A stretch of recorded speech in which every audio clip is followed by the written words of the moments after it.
Bird Poop, written by Tasmin Jahan. Jagger and Maxine are an ostentatious couple. It is late afternoon. They are sitting in their large landscape garden, sipping wine, when a bird suddenly poops on Jagger's shoulder. What the fuck was that?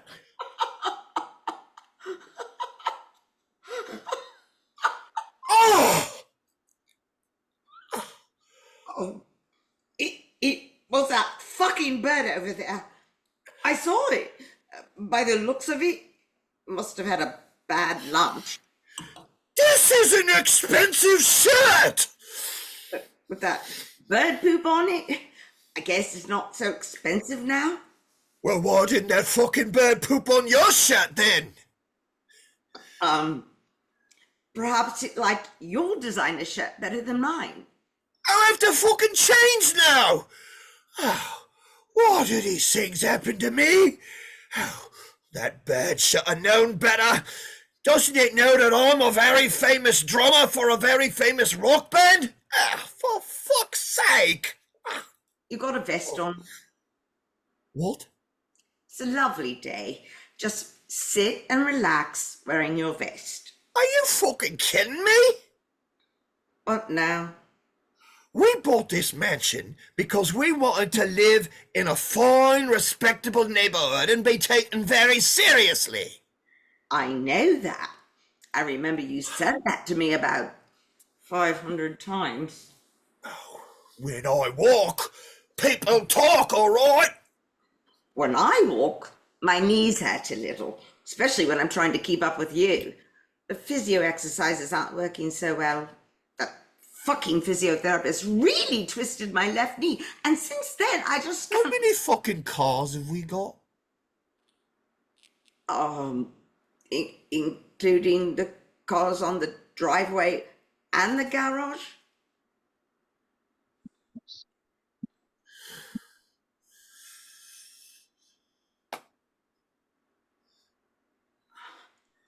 Seven? God, you are so fucking stupid sometimes. It's 9, huh? 9, including my classic cars. The other day, Bob was so green with envy that he started to turn purple, huh? What can I say? Life's been good to me. Bob's always so nice to me. He's such a good neighbor. Plus, we got those fancy sprinklers as well. Latest fucking technology eats your heart out. And no one else in this neighborhood has those fancy sprinklers. I checked. Bob likes our sprinklers too. He told me. And I got those fucking statues in the front and the back because I want people to know that we fucking love art and all that jazz. That's true. Bob, I mean, we do love fucking art. Even that statue at the front with a big, fat, fucking wonky dick turns heads. I've never seen such a big, fucking wonky dick on a statue like that in my life. It's almost breathtaking. And that's exactly what fucking sets us apart from the rest of the neighborhood. It does. Of course it fucking does. And don't forget our exquisite summer house, huh? I paid extra so that it was high enough for our neighbours to get sight of it, eh? Isn't it so fucking beautiful? Yes, I love it.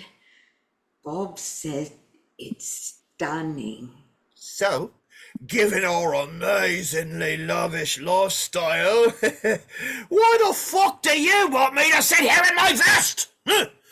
Those days, are over now, Maxine. Welcome. Remember, I am the King of Moor Castle, and all kings do not sit in their beautifully landscaped garden in a very expensive area, drinking expensive bottles of wine with a former model in a fucking vest.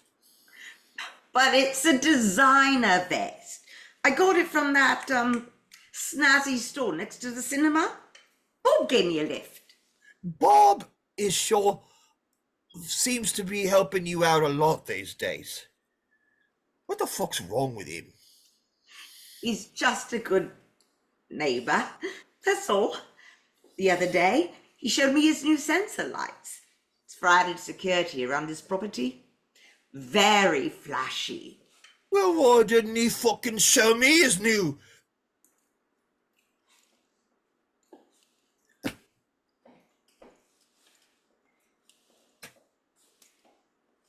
sensor lights, then? Oh, you had that big gig, so Bob just showed me. Anyway, at least this designer vest covers up the whole of your belly instead of half of it. Hey, what the fuck do you mean by that? Well, you know, you got that drooping belly, and sometimes it's really hard for a masseuse to give you a massage because of it. What the fuck's wrong with my drooping belly, then? Hey, so many guys love this look. Women can't get enough of it. Well, your old designer vest didn't really cover it up that well, so... So you're fucking embarrassed by it, is that it? After all I've done for you and given you those limitless credit cards. Not embarrassed, but... What the fuck are you getting at, woman? I just want you to look handsome and respectable when we're out in public. That's all. It's not fucking rocket science. Whoa!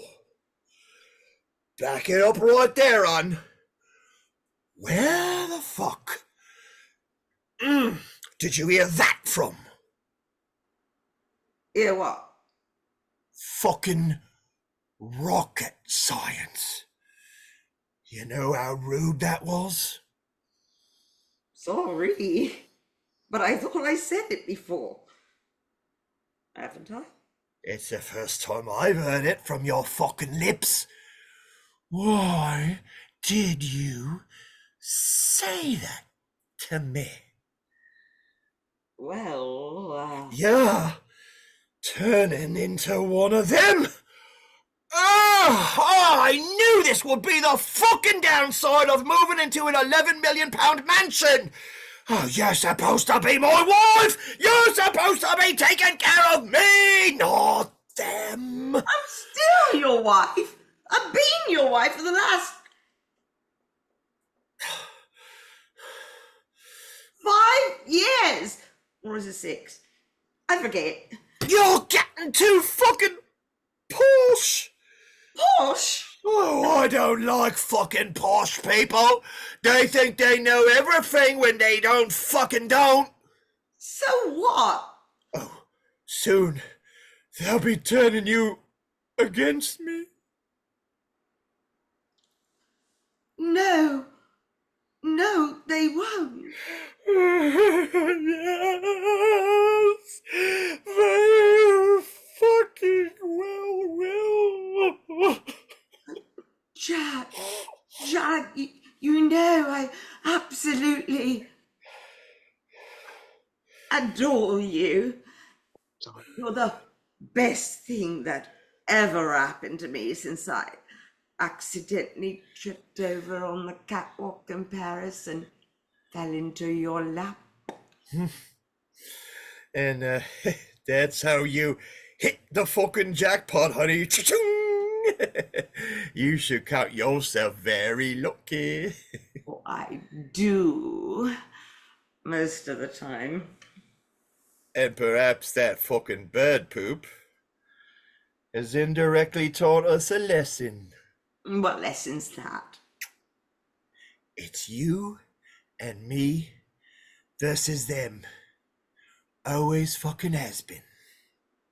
Who's them? The fucking rocket science lot with their fucking posh accents! Bob's really nice. When he video called his wife in Brazil, she said so. Signal wasn't very good. She's out in the Amazon doing vital research. Oh, why are you fucking talking like them to me? Oh, remember this. For as long as your wife's living with me under this mansion roof, I won't let that fucking happen. I was just listening and nodding along. That's all. Promise me you won't fucking say it ever again. I promise I won't say fucking rocket science ever again. To you! Well, what are you waiting for? What is it? Why are you looking at me like that? Help me take this fucking shirt off. I've just had my nails done. I don't want to ruin them by pulling off a tight shirt with bird poop on it. Didn't I pay for those nails? Of course you did. Then help me take off this fucking tight designer shirt. You got me this designer shirt, this fucking shirt. You got me this fucking shirt, so you ought to be helping me take it off. Perhaps you should stand up and then take it off. It might be easier. No, Why not? I just fucking farted and I'm not going to take it off. I'm not going to stand up. Oh, Jack! It fucking stinks! It's been a very long, relaxing day until that fucking bird pooped on my shoulder.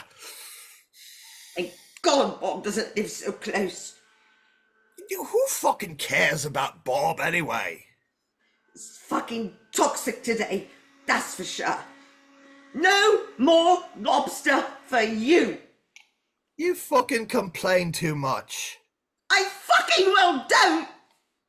1 minute it's fucking bird poop, the next minute it's fucking rocket science, and then it's a fucking designer shirt! What the hell am I supposed to do now? It's not my fault. It's fucking nature. Ugh! I didn't ask that fucking bird to poop on you. You're being awkward to me in my own big fucking landscape garden! Oh, I'm getting fucking angry with you right now. Please don't. I really fucking care. I mean, love you. I think that fucking bird poops opened my eyes. What do you mean? You're not the same woman I fucking married. You've changed, Maxine.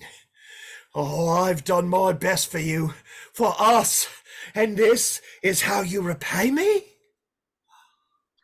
Oh, Jag, I honestly love you with all my heart. And you're here with me.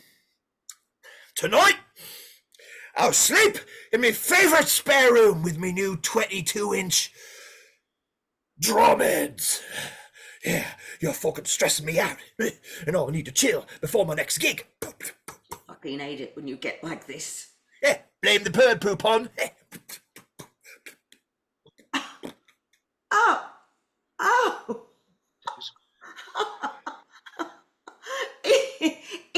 He's actually supposed to bring you good luck. Ha! I'm too rich to believe in fucking superstitions.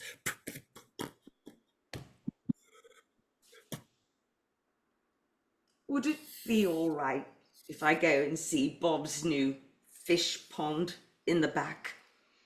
He said I'm welcome to go over and have a look when I've got a free moment. Yeah, good. With Maxine? Maxine, with pleasure. And while you're out there admiring Bob's big fucking pond in the back, you can tell him from me, fuck you! He's such a nosy and jealous neighbour. I'm fucking sick and tired of it. Fine. I will tell him you said to fuck me. Yeah.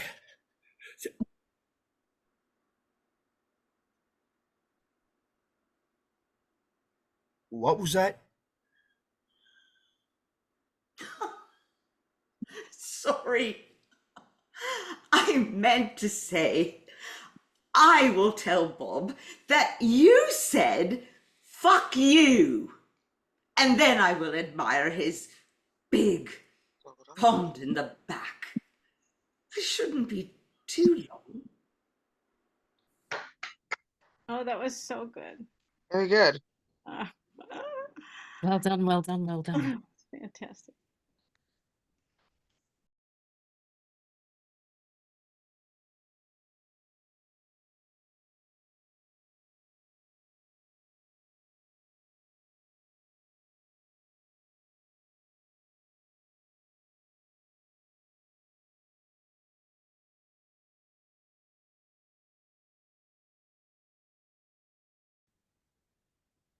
At Rise, an assisted living home, lights up on Agnes, who lies in bed, an assisted living home.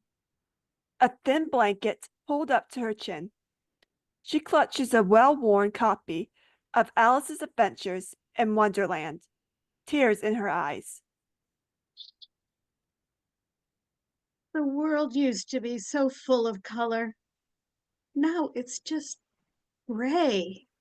Agnes feels as if a veil of darkness has settled on her mind.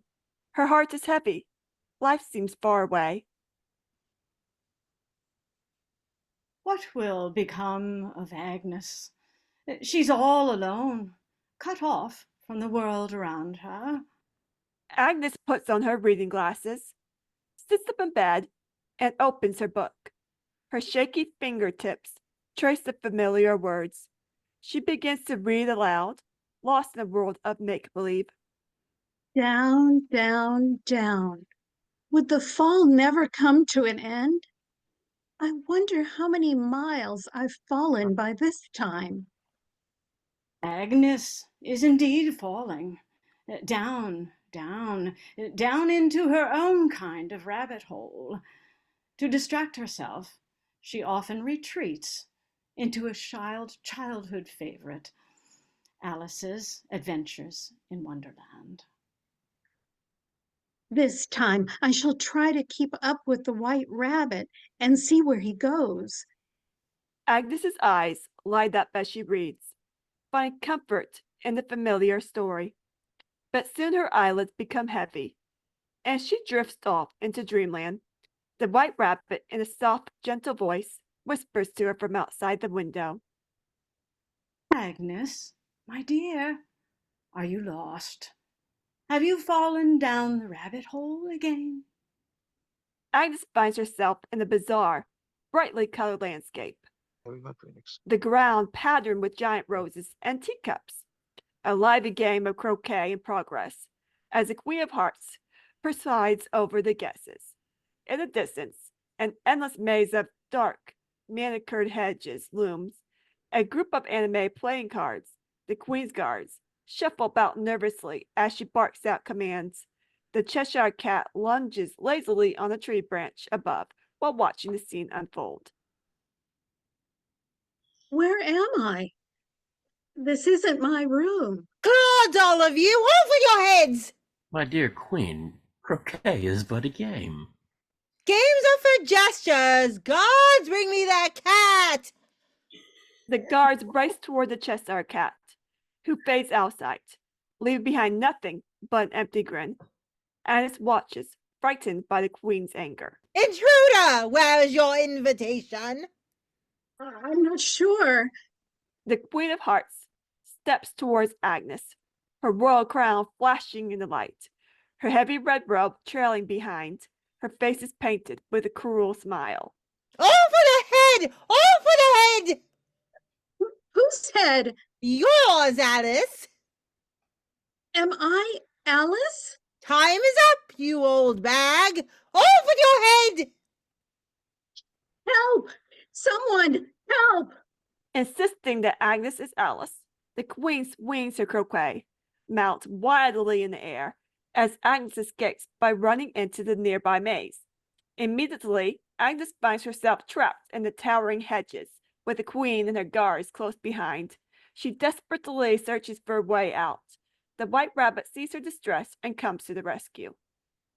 Are you okay, my dear? This place can be quite chaotic. I want out, but I'm trapped.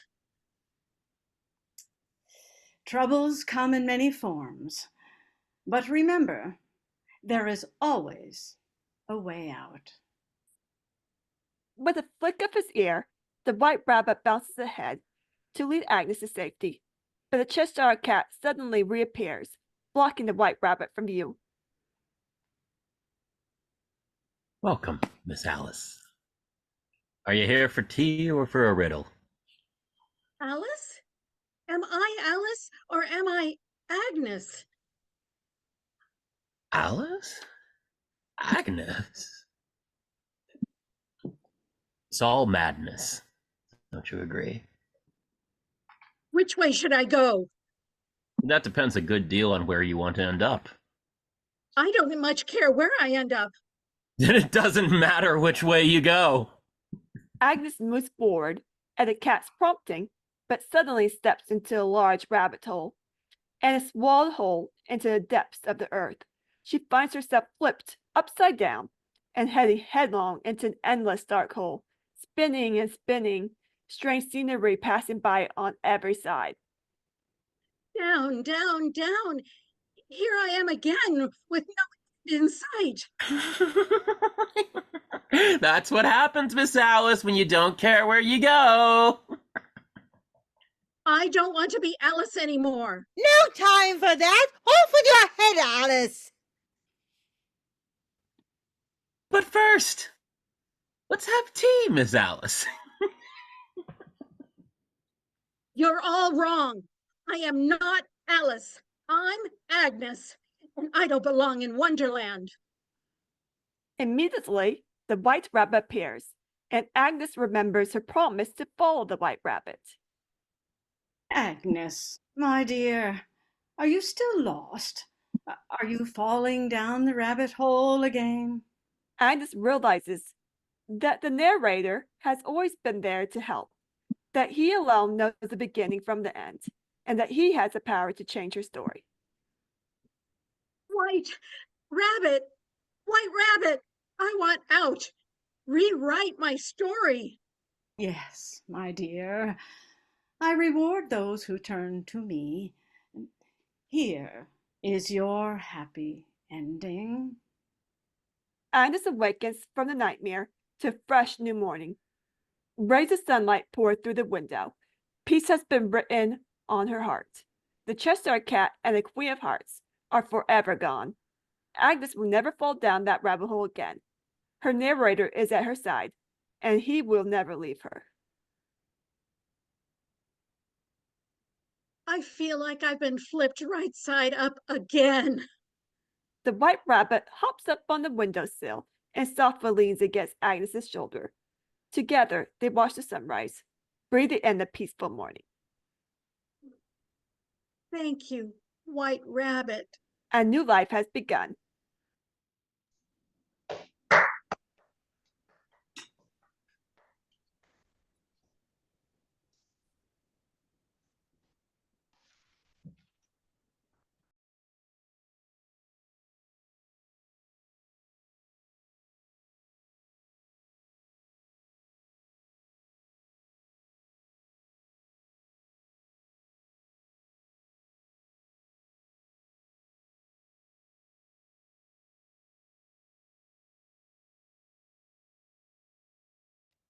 At Rise, Alice and Sarah are waiting for guests to arrive. Father John has convinced Alice that her rebellious behavior and loss of belief in God are related.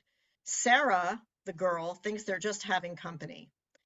Father John and his friend Davia are staging a sort of intervention to persuade Sarah to attend church again. However, Father John has convince Davia that this is an exorcism, and his own agenda is to transfer his demon to Sarah. Honey, did you find the candy dish? Got it, Mom.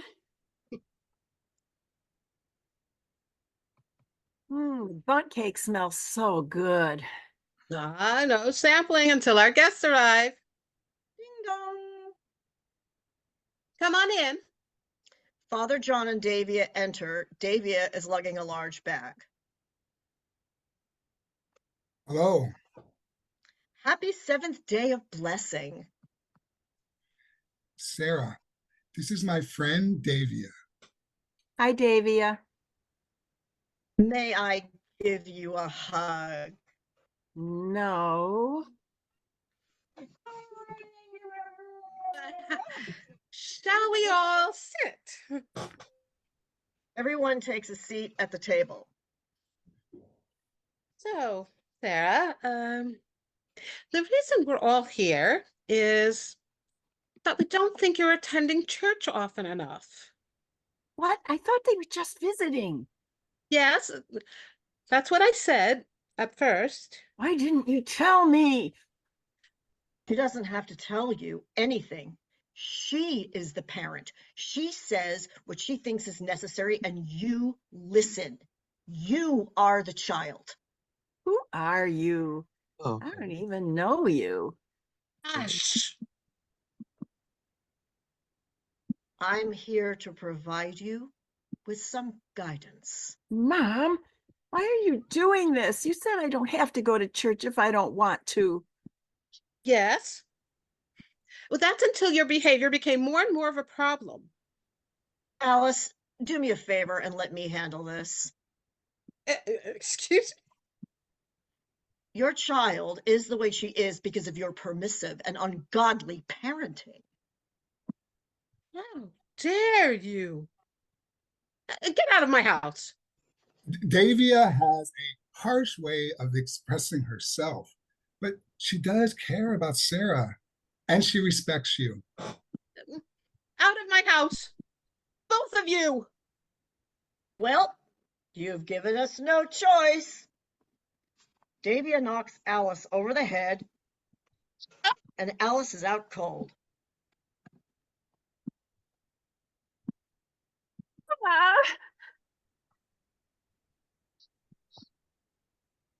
Father John, tie Sarah down. Make the ropes hurt.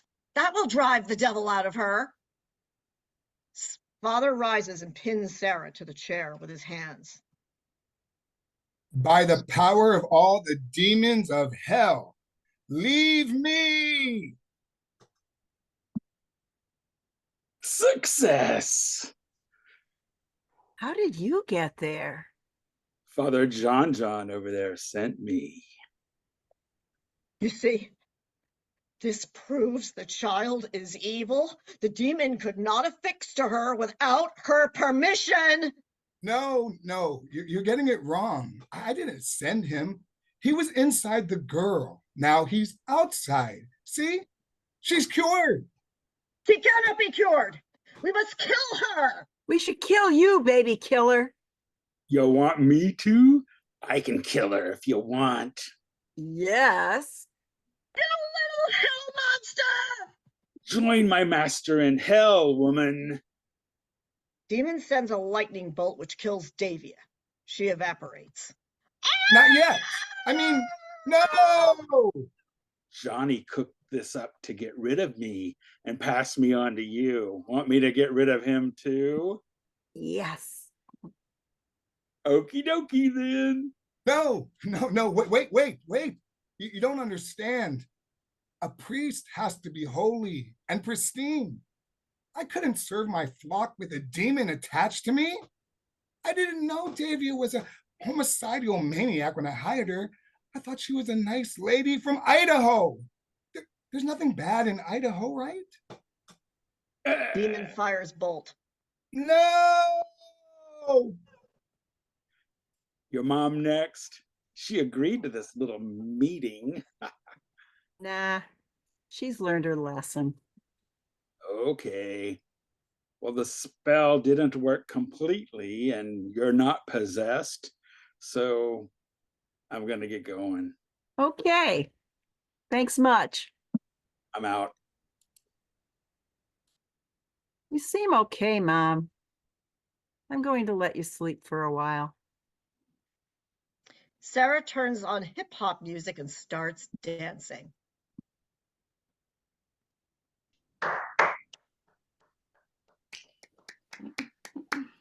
Wow. Thank you, everybody.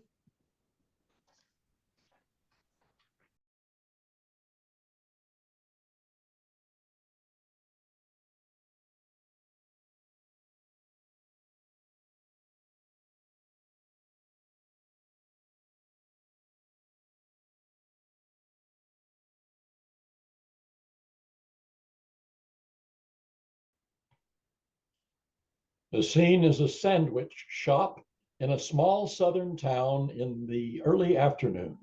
An old man in his 90s is sitting in a booth eating. A young man enters, looking around anxiously, and finally approaches him uncertainly. Uh, I'm sorry to bother you while you're eating lunch, but I'm wondering if you could help me. You see, I'm trying to get to Nashville. I got a gig at a bar downtown, and they tell me I need to get there early if I don't want to park 10 blocks away and pay $20. But somehow I got turned around, and I don't know where I am, and I can't find my way back to the interstate. So I'm sorry to ask, but I can't get cell service here. I'm really pressed for time, and as you can see, there's a line at the counter. So again, I hate to trouble you, but could you help me? Yeah, ain't no trouble. You can sit and join me if you've a mind to. Thanks, but I really can't. Like I said, I'm kind of in a hurry. Yeah, I don't doubt it. You know, my daddy told me that when the Model T come out and regular folks could afford one, everybody thought they was going to have more time on their hands. They could travel further in 1 hour than a horse could in a whole day, further than a man could walk in 2 days. But it turned out to be just the opposite. Folks just sped up to the point they didn't have time to stop and sit by a stream like they did when they was using horses. Okay. Because the horses had to rest and drink every so often. Right. So can you tell me how to get to the interstate? Oh, that's easy. You just go up this road here a piece and turn right where the old spur station used to be. The spur station? You know, the fill up station. You mean a gas station? Yeah. So I go up the road in that direction and turn right where there used to be a gas station. Spur station. Spur station. But how would I know where it used to be? Well, they never took down the sign after it closed. You can't find open spur station no more. First one was in Old Hickory back in 1928. Oh, okay. So how far is it from here? Old Hickory? Well, I'd have to think about that. No. I mean the place where I turn right. Oh, that ain't but a couple of miles. And you can't miss the sign. Red, white, and blue. Real bright, even if it is a bit rusty. Okay. Well, thank you for your time. You know why they called it a spur station? No, like a cowboy spur? Well, I guess that'd be a good guess. The sign kind of looks that way, but no, it's cause back when they started, they didn't have no fancy gas pumps. They'd roll in a tank car on a railroad spur, and then they'd hook up. Well, I'm sorry. A what? Well, a tank car is a railroad car. No. I know what a tank car is. What did you say? A railroad spur? Yeah. a track that come off the main line and just stops. So they'd roll that car in and hook up a pipe to the fill-up station, and the fill-up station was downhill. So the gas would run down to it. Huh. I never heard of such a thing. That was the first job I ever had, filling gas at the spur station. You know where the gas cap was on them old Model A's? No. Right in the middle, in front of the windshield. How about that? And I had to stick, I had a stick with marks on it that I'd put down in there to see how much gas was in the tank. And then after I'd fill it up, I'd put that stick back in again to see how much gas they got. And that's how I know how much to charge, because there wasn't no pump back then to do the measuring. Huh. I had no idea. Well, that's the way it is now, ain't it? The way it is? Yeah, people don't know how things used to be. Can't even imagine it. Time was, we'd do just about anything to get by.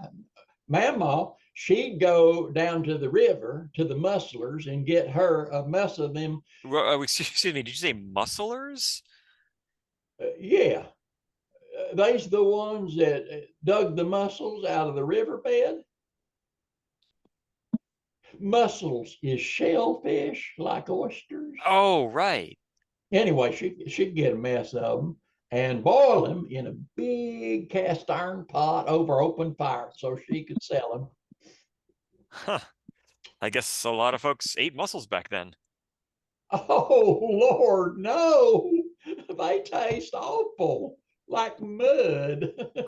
No, she boiled them so the critters would come loose from the shells. Every so often, a man come through and bought up the shells to make buttons out of, hauled them out of here by the truckload. And sometimes she'd find a slug, kind of like a pearl, only flat like. They wasn't worth nothing, but she liked them because they was shiny. Kept them in an old peanut butter jar. I'd kind of like to see those. Well, I don't know where they got off to. I ain't seen them since we sold the old home place. Point is, she'd boil them mussels and get us boys to shuck them, and we wouldn't get much for them, but it was a little money to get stuff that we couldn't raise on the farm. Times are hard, huh? We didn't think they was hard. They was different, though. And people today don't know how it was back then. So they don't know how good they got it now. And so they complain about everything instead of being thankful. That's true. Well, thanks for taking time out of your meal to help me out.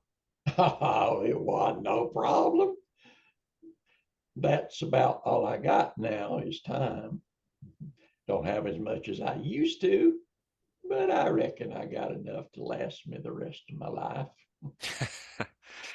Yeah, I guess you do. Thanks again. Enjoy your meal. Oh, glad to help. You drive careful and don't speed. Nothing slows you down like speeding. Sheriff around here just loves to pull people over. It takes his time with it too. Set you back about half hour. Good advice. Hey, would you do something if I asked you to? Probably. Take some time out and sit by a stream. It's real peaceful and it's good for your soul. I will. Actually, I kind of feel like I already did. Yeah, I think I just did. Oh, good. So well done.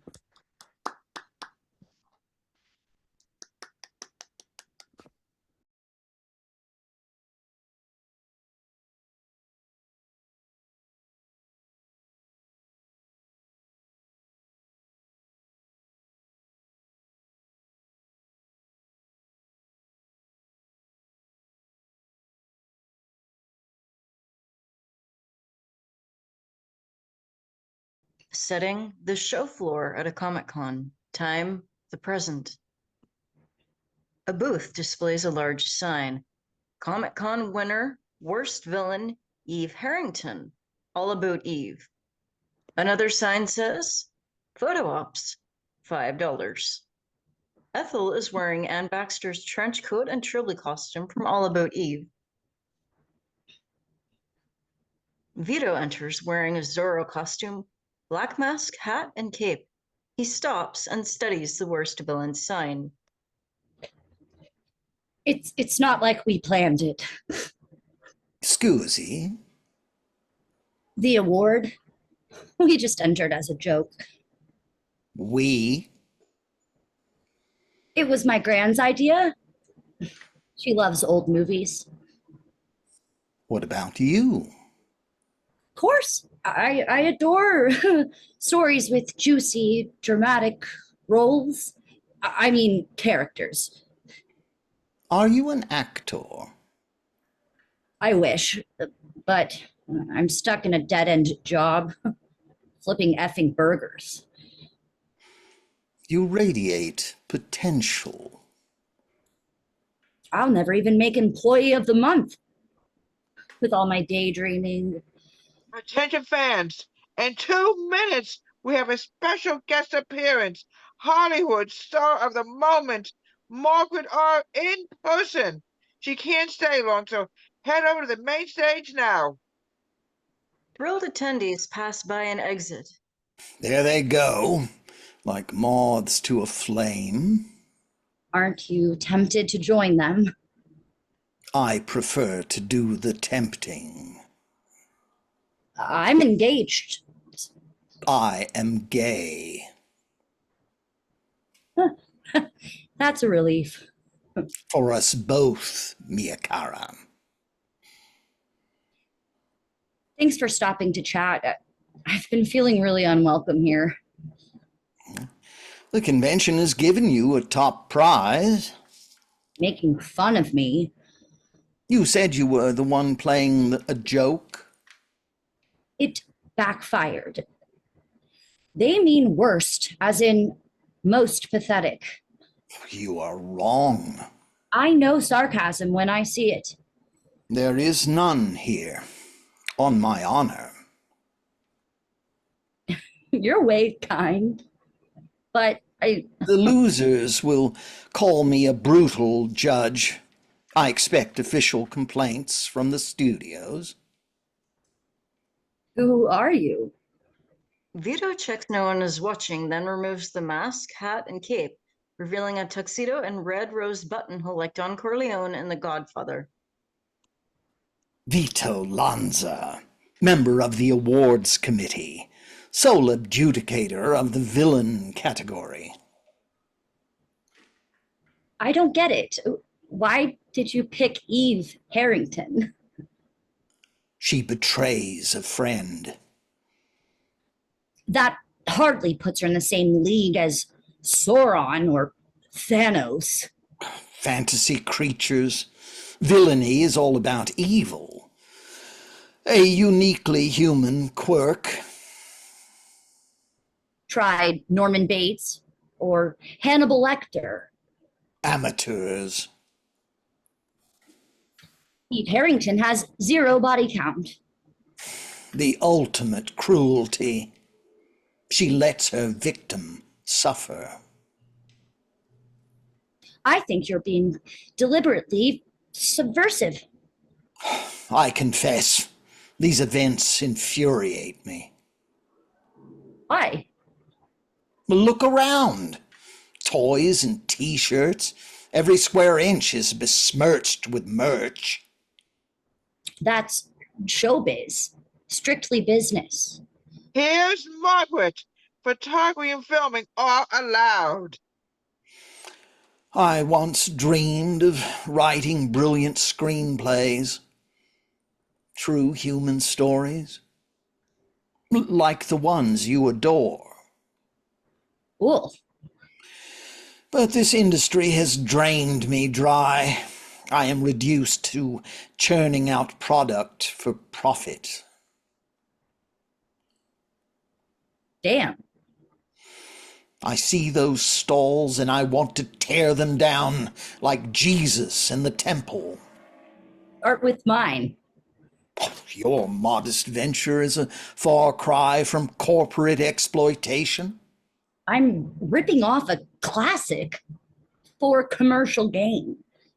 You display initiative, creative flair, qualities I have long since lost.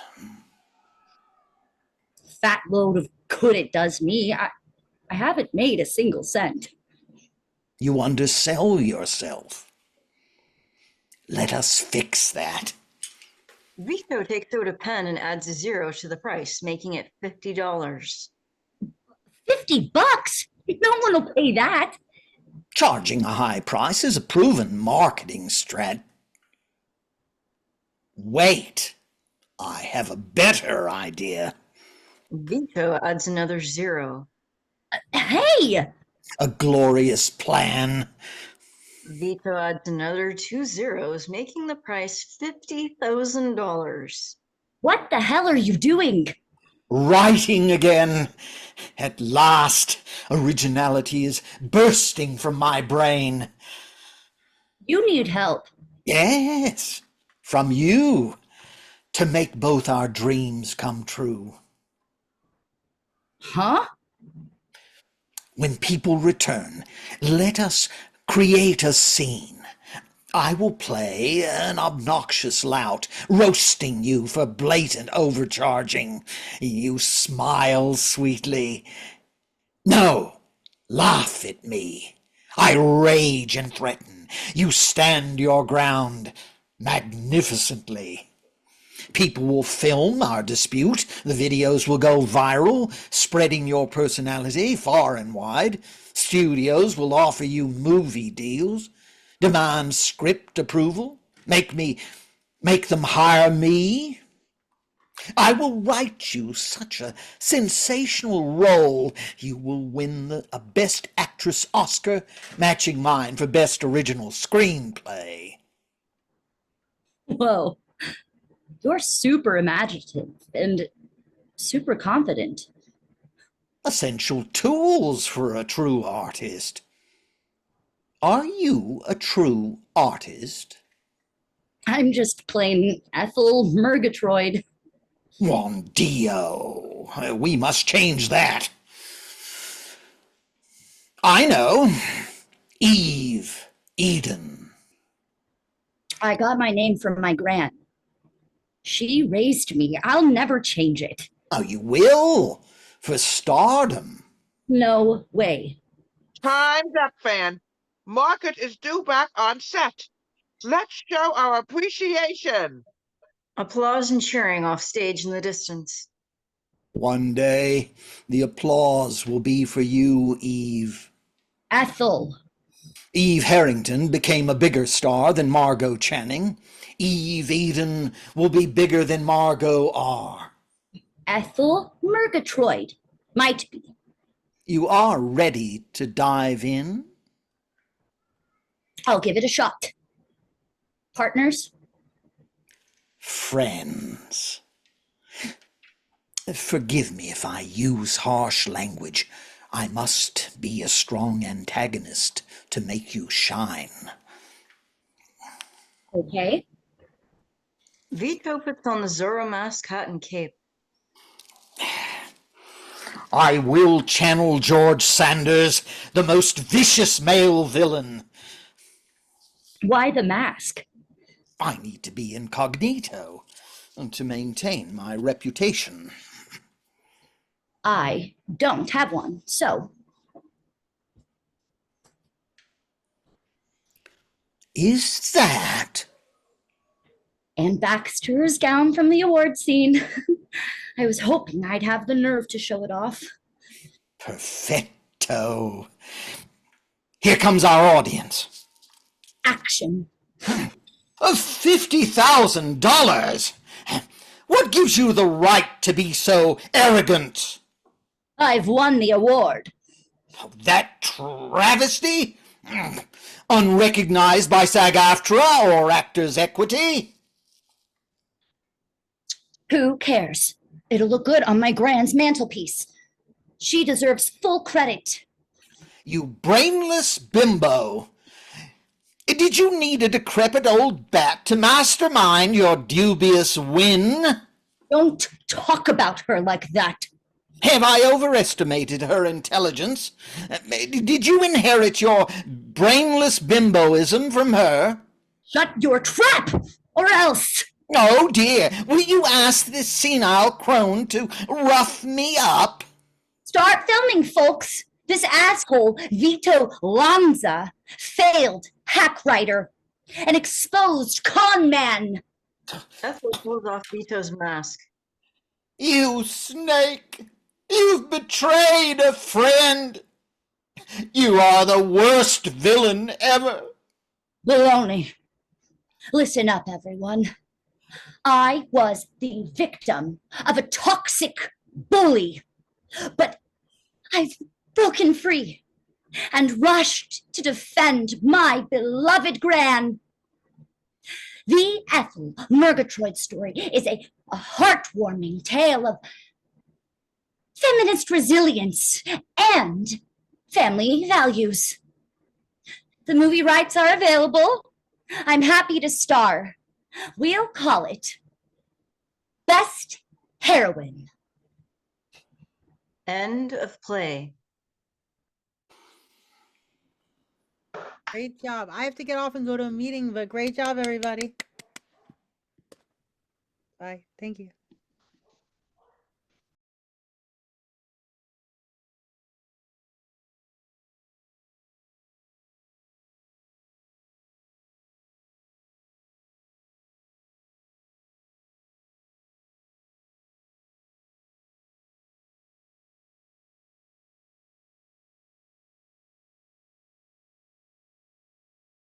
The setting is Sal's rec room with a sofa, chair, small table, and a laptop computer.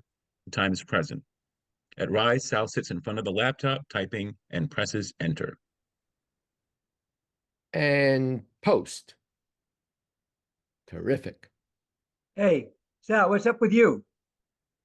I just finished posting something on social media. Let me see it. It's last night's dinner at Olive Garden. You see, I stacked my plate so high with salad that there's a flashing red light on top to warn air traffic. I get it. It's a Christmas light that was near the table. Looks pretty convincing though, right? Why don't you post a picture of the turd after you've digested the unlimited salad breadsticks? Birds all look the same. Food all looks the same. Come on, Sal. Why don't you post something interesting about someone other than yourself? Well, it's kind of funny. As I recall, in the past week, you posted a picture of your cat upside down on the sofa, the hot dog you were about to consume at Citi Field, the pretzel and beer you bought prior to the Vikings-Ravens game, and the Porsche 911 Carrera Cabriolet parked on your street. That's my dream car. I know. Dream car was emblazoned in bold caps. Is there something wrong, Pete? You want this to be your legacy? I don't understand why you post such boring crap. All the same, all lame. Don't want people to think I'm dead. Narcissism is clearly the new normal. I was just having fun. That doesn't make your post better than any other crap online. What's eating you? Wait, how did that test go? I'm fine. 6 months ago, my doctor gave me a huge scare. Did I tell you about it? Sent me to an oncologist to have a biopsy done on a cyst in my colon. I think I'll post a CAT scan. Someone could find it helpful. You don't have cancer, so don't make a big deal about it. Your mother's the only one who'd find it helpful, so she wouldn't worry.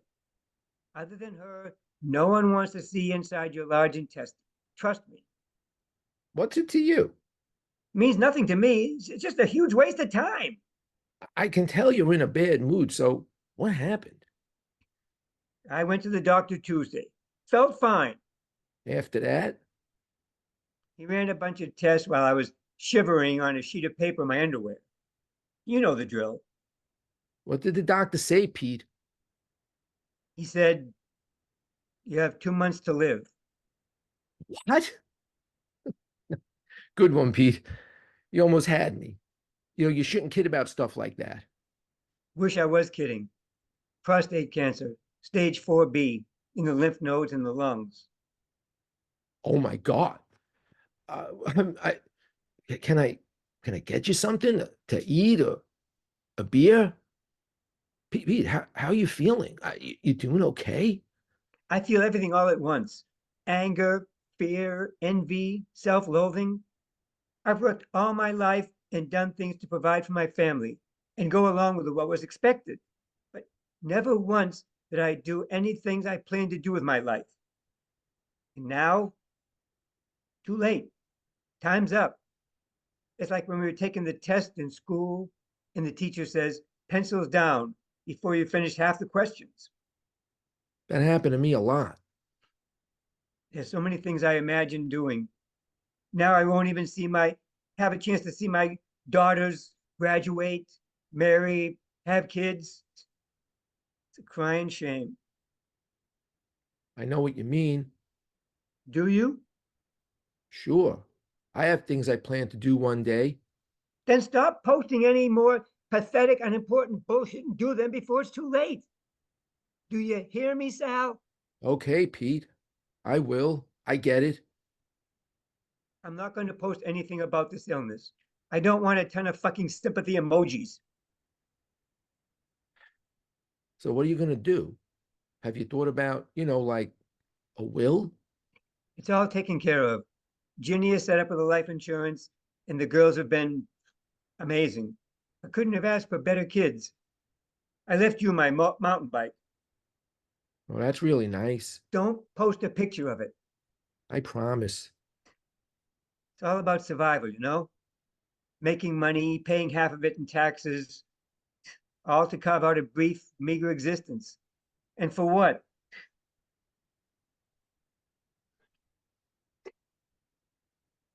Totally sucks.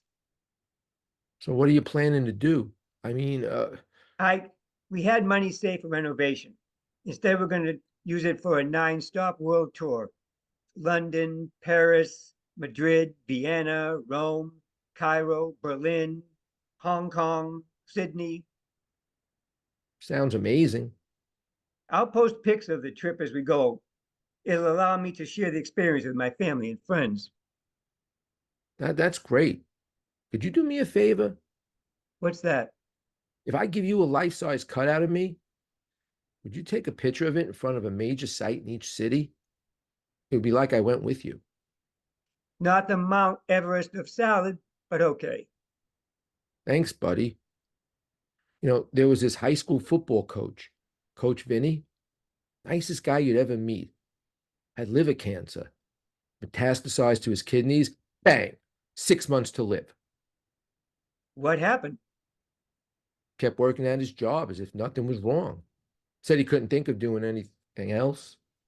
Everyone respected him even more after that. I feel the same way about you. You remember that girl we both liked, Sheila something? Sheila Sanfilippo. She was a work of art. Heard she married a real rich asshole who cheated on her. She started drinking and now she doesn't look so hot. Well, that's a shame. Such luscious legs. Remember when we went bowling that time with Bobby D and his brother Big Charlie? I never bowled better. Me neither. I think we were ordained to win. They were some kind of minor celebs, right? They were county bowling champions. Oh, remember the time when you, me, and Kevin Ciccio went to the stock car races in New Jersey? Kevin was so wasted. He called one of the drivers a pussy, and when he got out of his car, he looked like a linebacker. We were lucky security came by when they did. Better to be thrown out on our asses than wind up dead. Didn't seem fair at the time. No, it didn't. Please don't post anything about this online. What do you take me for? I'll wait till after you leave before I post something.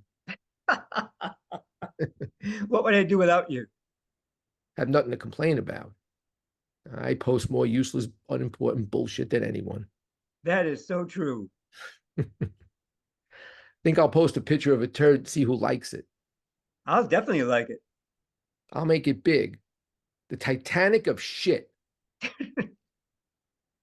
Not leaving till Monday. I'll see you around. Want to take a selfie with me?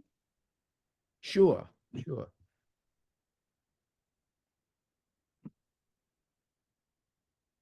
Send Ginny my love. She's doing okay. You know, took the news better than expected. Bye, Sal.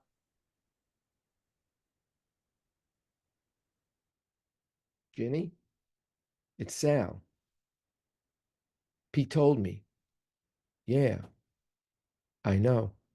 Listen, the reason I'm calling is to see if you'd like me to throw you guys a going away party before you leave on your world tour. Be fun and nobody has to. He said you and the girls were going on a 9-city world tour, using money you saved for a renovation. A week? That's all he's got left. I do now.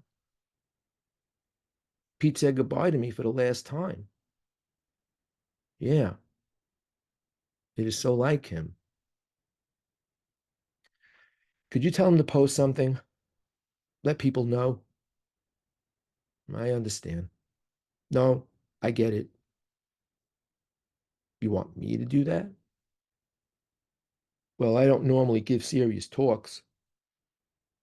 If he wants me to do it, of course, I'll be there. Bye, Ginny. Shit. Shit. Pete and I met in the first grade.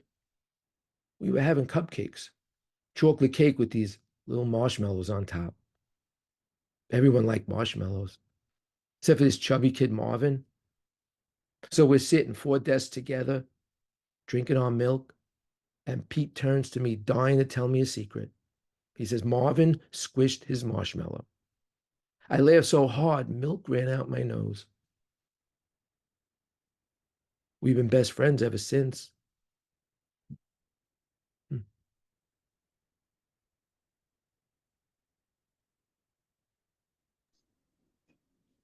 Right.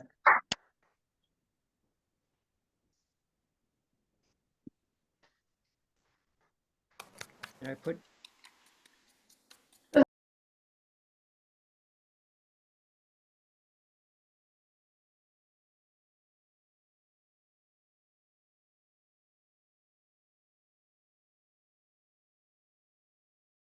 That concludes our performances. But before we get on to the conversation, I'd like to make a suggestion of a new guideline because of some communication issues that occurred this month. And I think part of the problem is Facebook really doesn't feed you all of the information you should be getting. So Yeah. there was a lot of information on Facebook that I didn't see. So I had very limited knowledge of what was going on. So I think to circumvent Facebook, what I'd like to do is I'm going to put my email into the chat. So I think we just continue going when a writer will post something on our Facebook page, the title, the roles they need. Once the writer is fully cast, email me that information. And then I'll start the schedule with that information. So whoever contacts me first with a full cast gets on the schedule.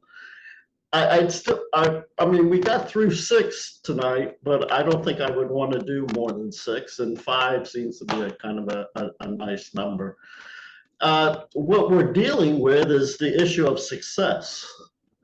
We've become a very popular format, and so we're getting more writers. Fortunately, we're also getting more actors. So there's a little bit more competition. of getting a spot. So what I'd like to do is if a writer doesn't make it into the first 5, but posts that they want to do something, we put them at the top of the list for the next month. And then we just go from there. Okay. Does that sound good to everybody? Yeah. Yes, thank Okay. you. Yes. Okay. So I'm going to go ahead and put my email into the chat just to make sure that everybody has it.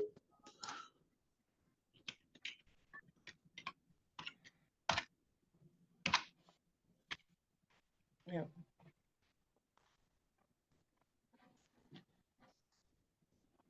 Everybody see that in the chat? Mhm. Will you be up, just because for those that like aren't here this week or month, will you be updating the page to reflect the new procedure and all that? I don't want to put my email in there, but I'm going to be updating the guidelines. Great. Makes sense. And then I'll just say, if you don't have my email, direct message me and I'll give you the email. I just, Great. even though we're a private group, I still don't want Yeah. up there. Understood. Sorry, I missed the first part that you I said. just want to say really quick, I need to take off, everybody. I want to thank my whole cast and everything. Thank you all for your patience and your hard work. It was really great, really fun.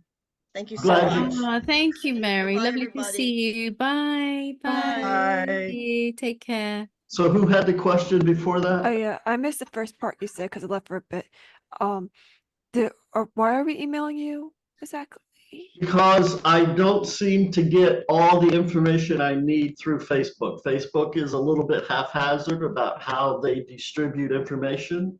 And so sometimes, like, there was a writer who had already cast, they'd even rehearsed, but I didn't get that information until I went back and looked through the stream, and then I saw other comments, and when I clicked on that, then I saw all the rest of the comments, but before that I didn't see it. So I'm saying, once a writer is fully cast, contact me by email and just, give me the title and all the characters and everyone who's cast in those characters, and please give me full names. Okay. Because So I'm we're going to be still, putting that into the credits. so we're still doing like what we normally do on a group and Yes. post this group and ask for people, but we're gonna contact you once we're fully cast instead of on the group. Okay. Yes. Got you what you're saying. Okay, thanks. Okay, great. Yeah. Haley? Yes. I want to thank you for sticking around this time. I did want to comment on your performance last time. That voice you did was incredible. I wish you could have stayed because you got some good feedback on that. Thank you so much. I had a weird Sunday where I needed to clean. I was like overhearing, but never heard me talked about. Otherwise, I would have been like, "Hey, what's up? Sorry." Thank you. I really appreciate that. Sincerely, Stephen. So our first one was from Tasman Bird Poop. I just want to say, there's a lot of fucking going on in your scripts lately. I am so sorry it was the character. It wasn't me. It really was. Oh yeah, okay. It wasn't me. Thank you, Michelle. Thank you, Jonathan, for your energy. It was brilliant. I think next time we're going to take a shot every time we hear that word. I am so sorry. And you know what? I should have this time said something or a disclaimer. I hadn't read the script for a long time because I was dealing with other scripts. And then as we were rehearsing, and I didn't want to say anything to the cast because obviously I didn't want to mix it up or complicate anything. But I was like, oh my God, there's so much swearing in this. I've forgotten about that. But it was all in character, and the energy of the drummer in the band. And, I hope that everybody disliked him a lot.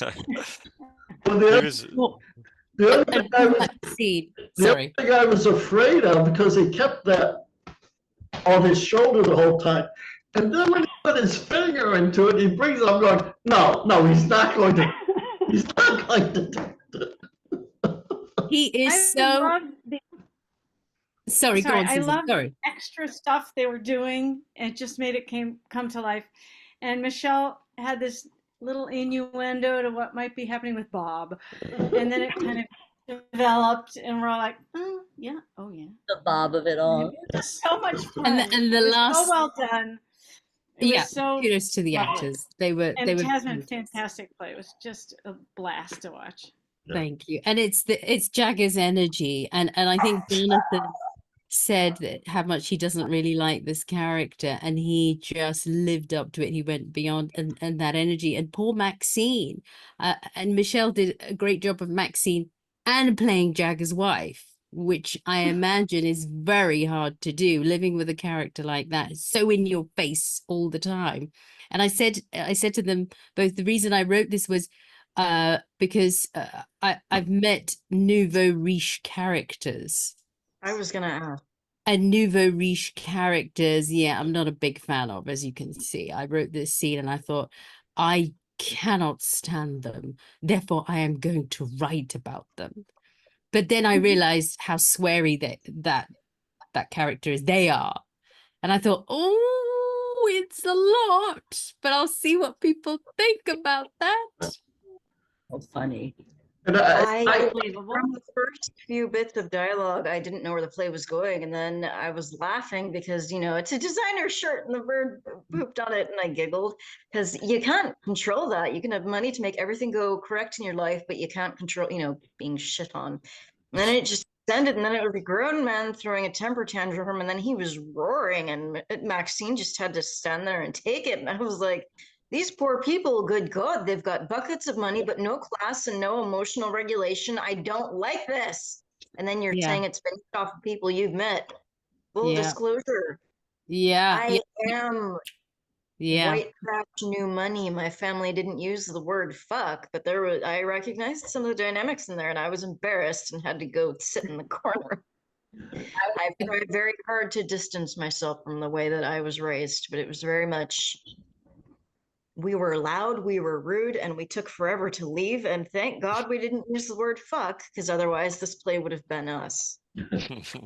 Thank you, Stephen. Thank you so much for the opportunity to share this. And I will try my best to tone it down next time. I did say that last time. Said that last time, Jasmine. I did. Said we weren't going to see any more of this from you. No, I love rude dogs.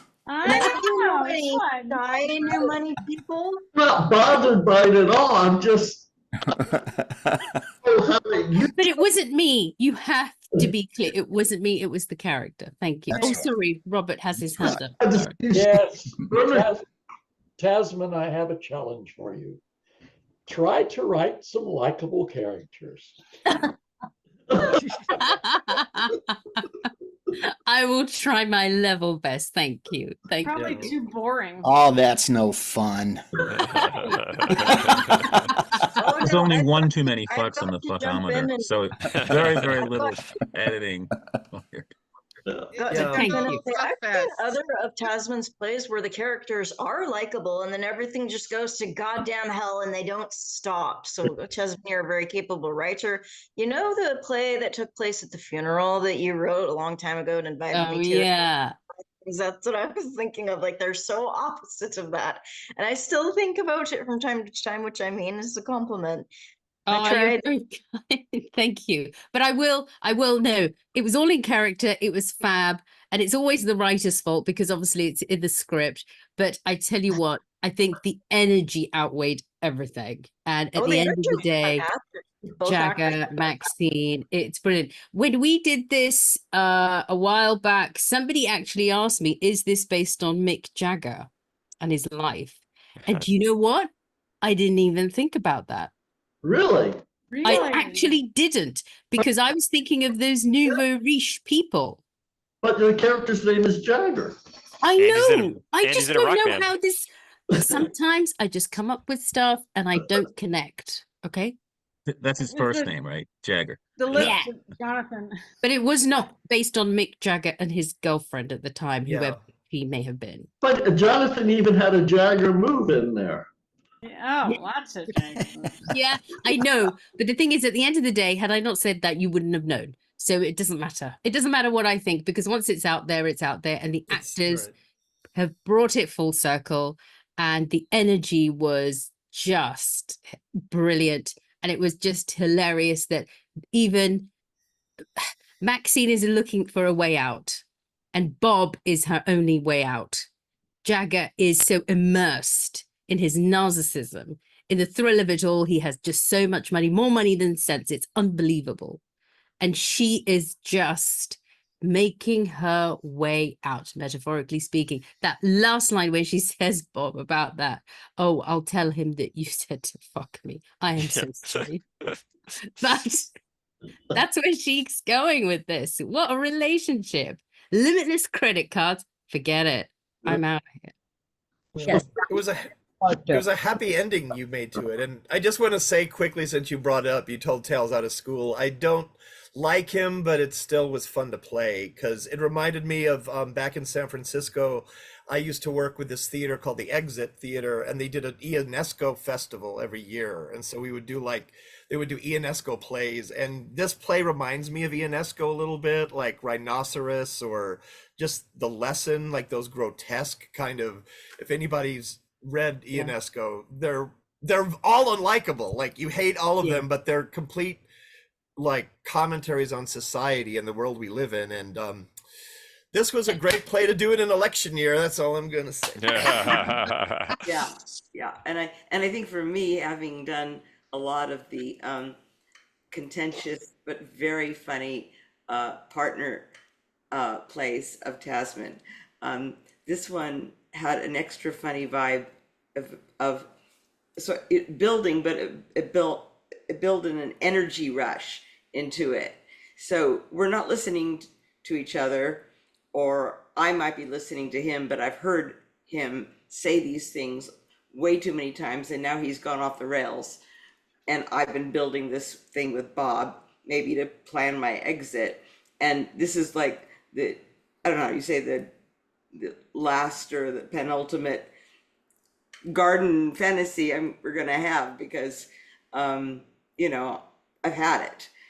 And I felt this rush as Jonathan is pushing and pushing and pushing, and as you said, absurdist craziness in his mind.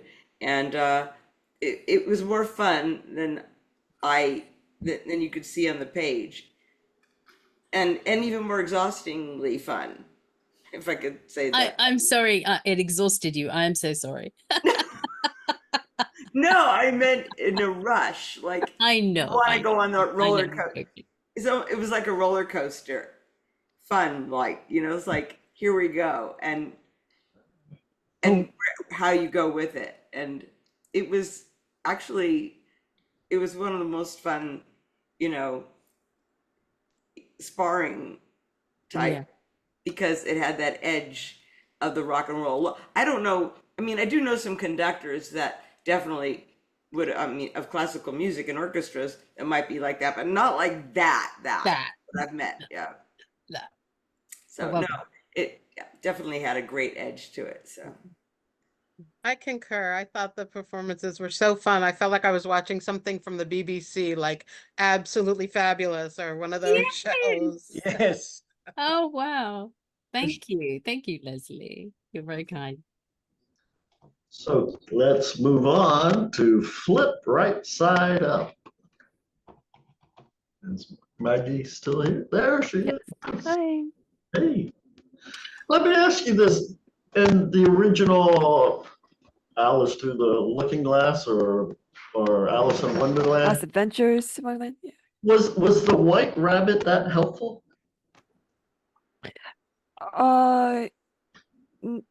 It depends on your interpretation of it. Okay. Because he does try to like show her the way out, but not in a direct way. Okay. Yeah. It's more like he's like just going around. He does know the way out of Wonderland because eventually she follows him out. But he's just like scurrying around, but not in a direct way. So the whole time she actually could have followed him and gotten out. Okay. Yeah, and that's also what I was kind of going off from. Okay. Yeah. The original one is a little hard to understand exactly unless you think about it a little bit, because it's a very confusing story.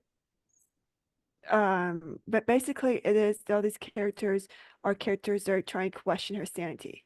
And the White Rabbit's the one that is the only one saying he's trying to get out. He's just hopping around and trying to find a way out.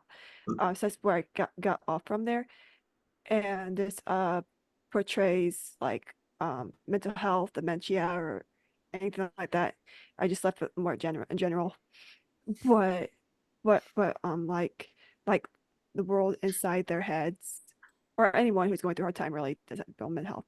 Anyone's going through a time. So that just like all inside your head is like all these things are trying to make you question your sanity, and you're trying to decide like, are you gonna go like into this fantasy world and just get out of it, pretend like everything's okay when it's not, or are you gonna get in the real world and try to find a way out of your problems and find hope to get out of it, because there's always hope at the end if you try.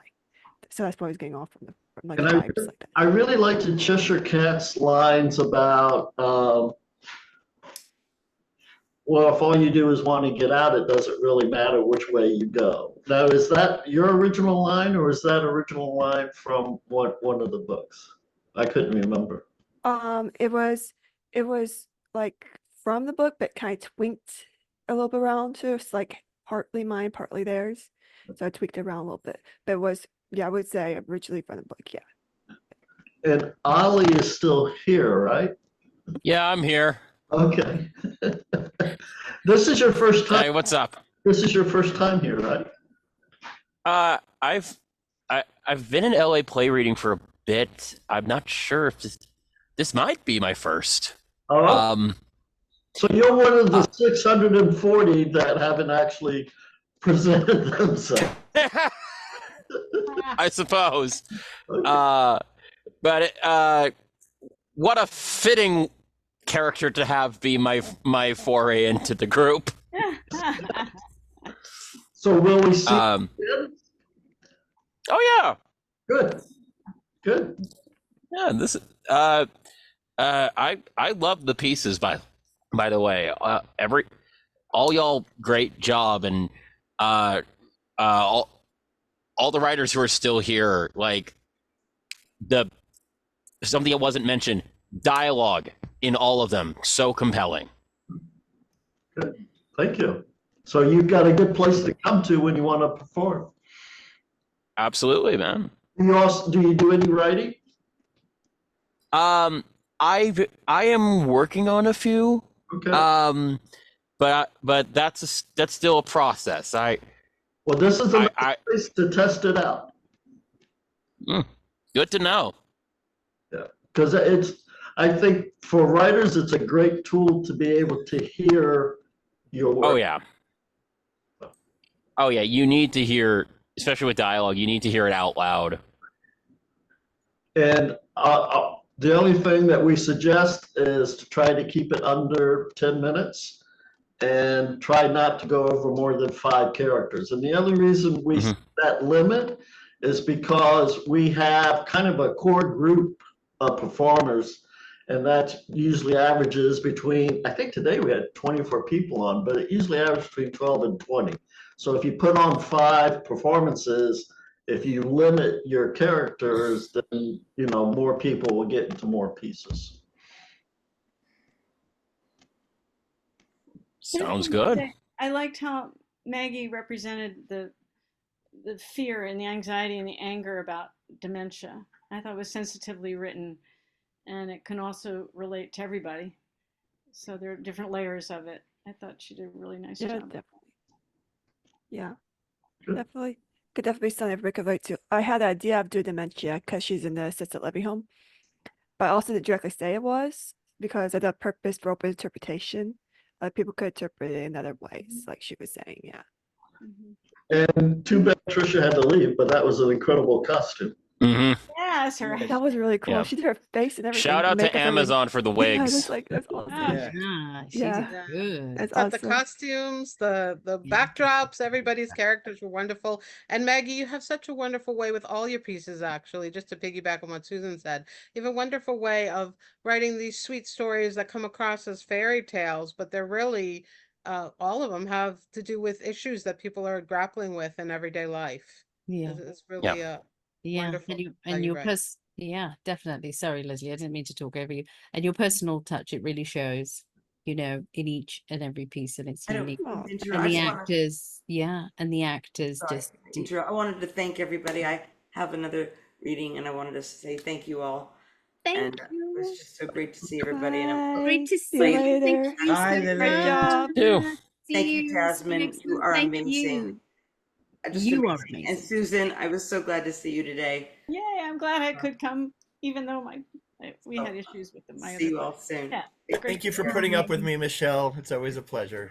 Oh, Soon. No. Thank you, Stephen. Bye. Bye. I also wanted to say, I know one person left already, but she'll probably watch this recording. All the actors in my play was amazing. Thank you for coming, and especially for Susan for stepping in last minute because the Yay. original one dropped out last night. So that was amazing. I really liked everybody's portrayal of the characters. Good. And Mary Benedict has left. Hers was the last installment of her Possessor. I guess some of the actors are still here, or they were. Leslie's still here. Carol. Is Todd? Did Todd take off? That's here.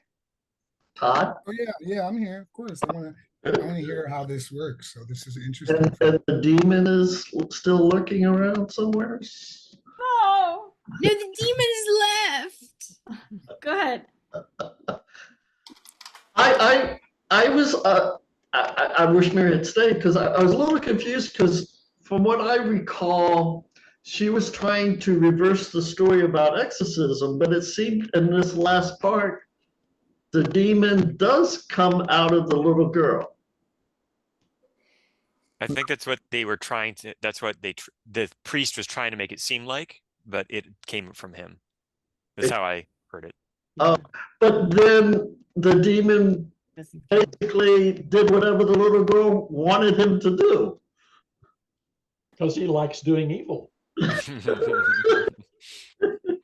So I'm not quite sure if she was the innocent little girl that she was supposed to be. What about it, Carol?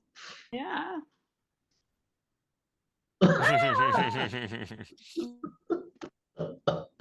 Was there any discussion about that during your practice? Carol? Most of our discussion was about whether or not Mary was going to say the stage directions and whether she should get some hip hop music for the end, which I guess she'll either get or ask you for. Okay. That's what we actually spent our time on. The only thing is YouTube won't allow me to put anything up there if there's any type of copyright infringement on the song. So if there's someone who does hip hop and they don't care about it, they'll let it go. But I had a video that I did and they wouldn't post it because of the music. But you know, depends. Yeah, if she wants to add music to it, that I can do during the edit. It worked well that she had headphones on. You could just tell she was listening to something and it didn't bother me. Yeah. Okay. Yeah. I couldn't hear it. All right. Okay. You guys that performed. Todd, this was your first time. How'd you enjoy it? Did enjoy it. I didn't have so much context because I haven't heard the other scenes, but it was fun. It was interesting. I know Leslie, so okay. I definitely trust her. So It's fun working with Leslie. yes, always fun working with Leslie. Are you? That's right. Leslie's great. Yeah. You completely new to the group, or you one of the 600 that have just kind of been sitting out there? No, I'm new. I'm brand new. I just brought him in. Todd's good people. Todd's good people. 601. You add a lot to this group. Pleasure to meet you. That's 601 now. Well, we might be at 650. I haven't checked lately.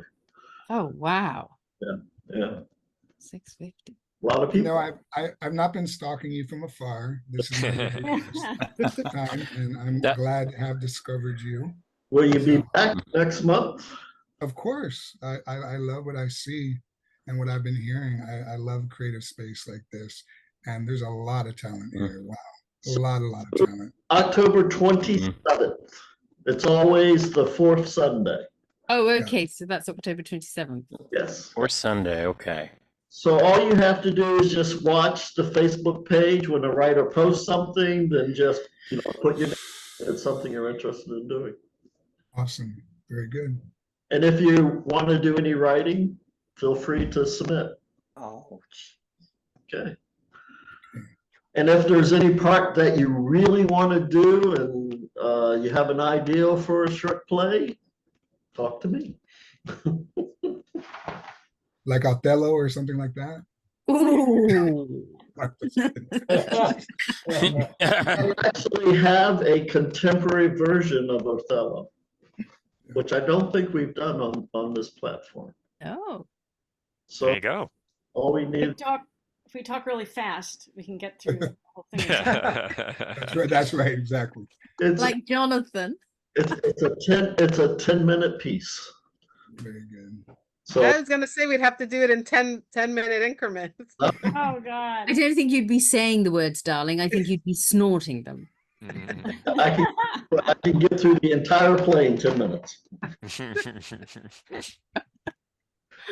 The cliff notes of Othello. Exactly. So it's off the beaten path. This was Robert Chambers' first play for us. Did it go as well as you wanted it to go? Considering you're one of the actors, you were half of the performance. So. Yeah, well, the thing is, I really couldn't see what was going on, so I depend on y'all for that. But I really loved working with Corey. And what he did, I thought was marvelous. So I put up something if anybody could do an East Tennessee or Appalachian Southern accent. Nobody said me. So I just went ahead and did it. Well done.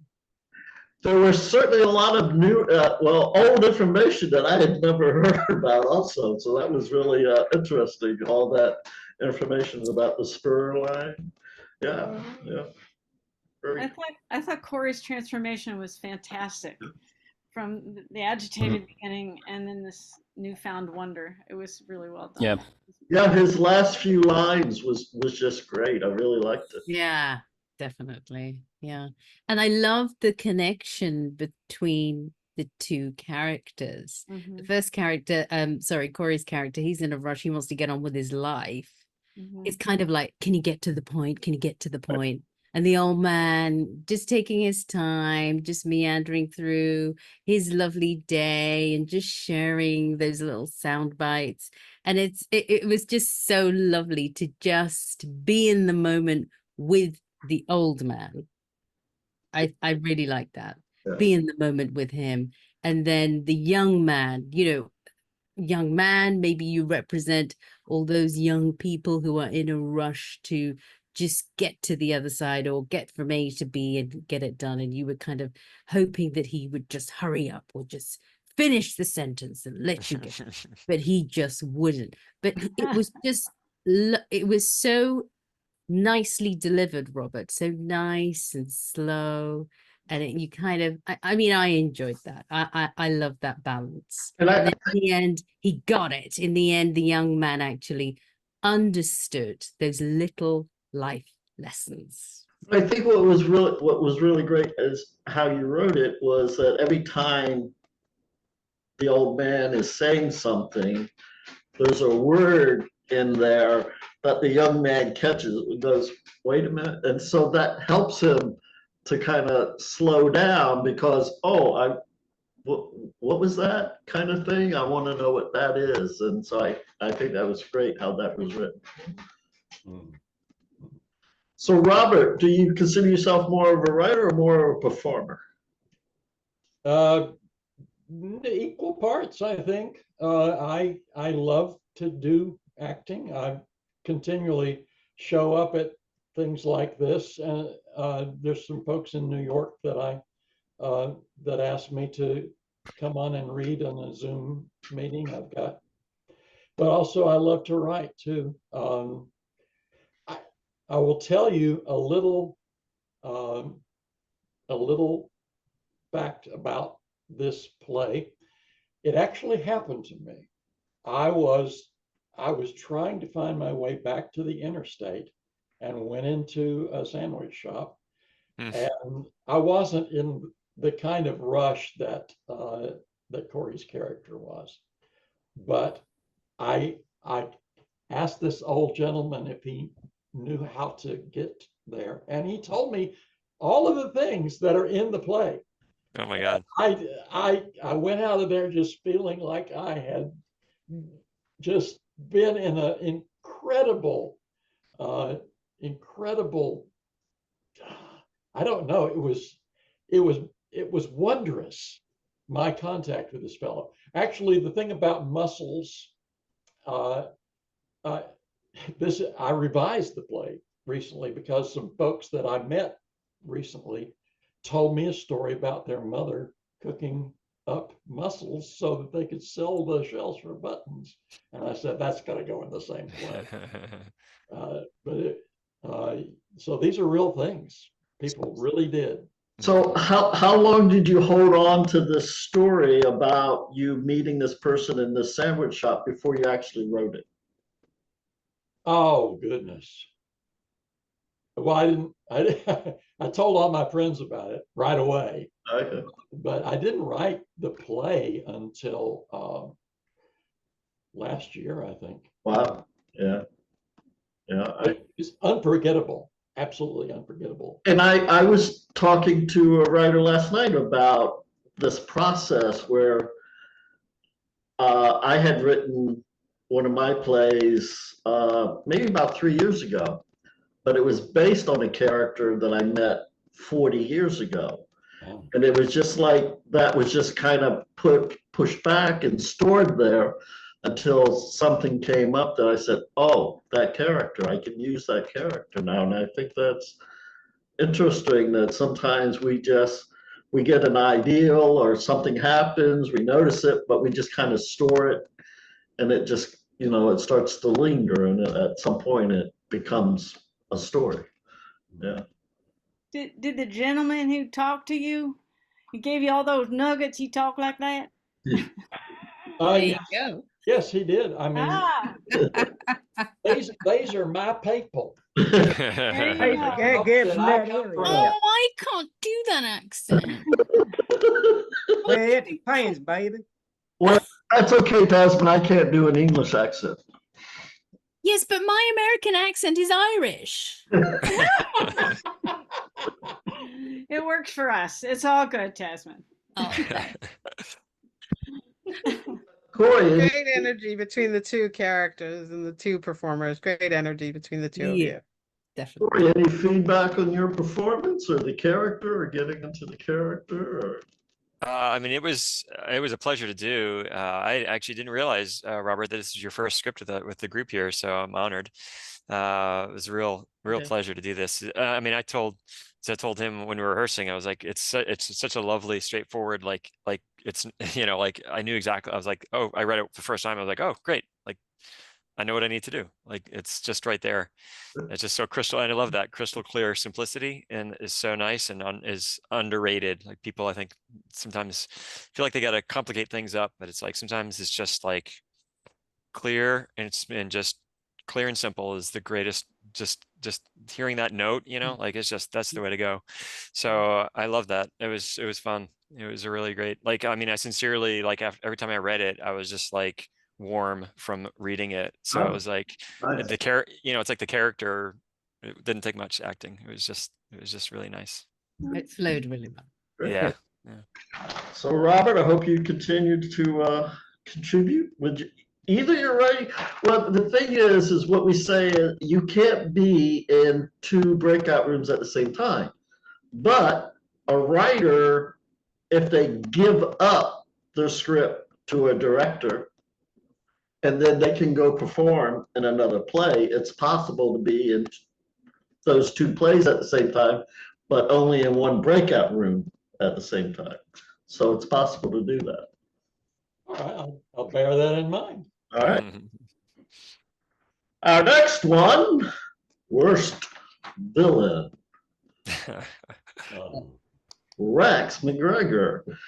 Okay, my question is, at the end, is Ethel still part of it, or is she actually betraying Vito?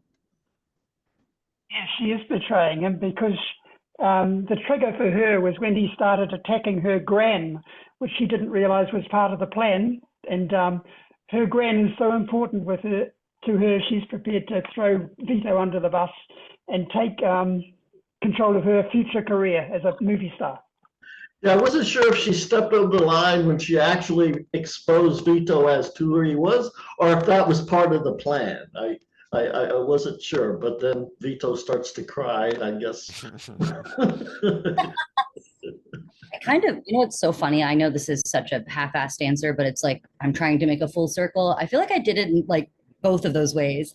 I feel as though she may have been sitting at that Comic-Con post that award for worst villain, got into her head and was like trying to come to with the idea of saying that to an audience of people because I'm losing it, and also doing his kind of idea of let's like play a script right now, let's make it feel better. That's how I interpreted this wonderful Vito character. I don't know. I'm sure he's very I mean, he probably makes a lot of money in Hollywood, but had this moment of latching on to this like girl that did a really cool like interpretation of something of a movie that he used to watch, which would be All Any whatever, sorry. And I liked the idea that like I don't know why I'm talking about Paul's character when I was trying to deep dive into my own while we were doing this, but I feel like he wants to make her feel better, and so she by the end of it, and so she goes along with this acting thing. Yeah, go ahead. What do you think, Rex? How do you feel about that, Paul? I think maybe he sees his younger self in her, and how he once had these aspirations of doing artistic things, and he's sort of disillusioned with the whole business. And Well, did you think your character was being portrayed by her, or did you think your character, she was going along, she was still doing what you had proposed? well, she definitely turns the tables on him at the end there, no? By pronouncing his name? Yeah, the betraying a friend. Okay. That she's the greatest villain because she's betrayed a friend. Right. Is that right, Rex? Isn't that? Absolutely, yeah. But I'd have to say that Vito was absolutely right about the last name.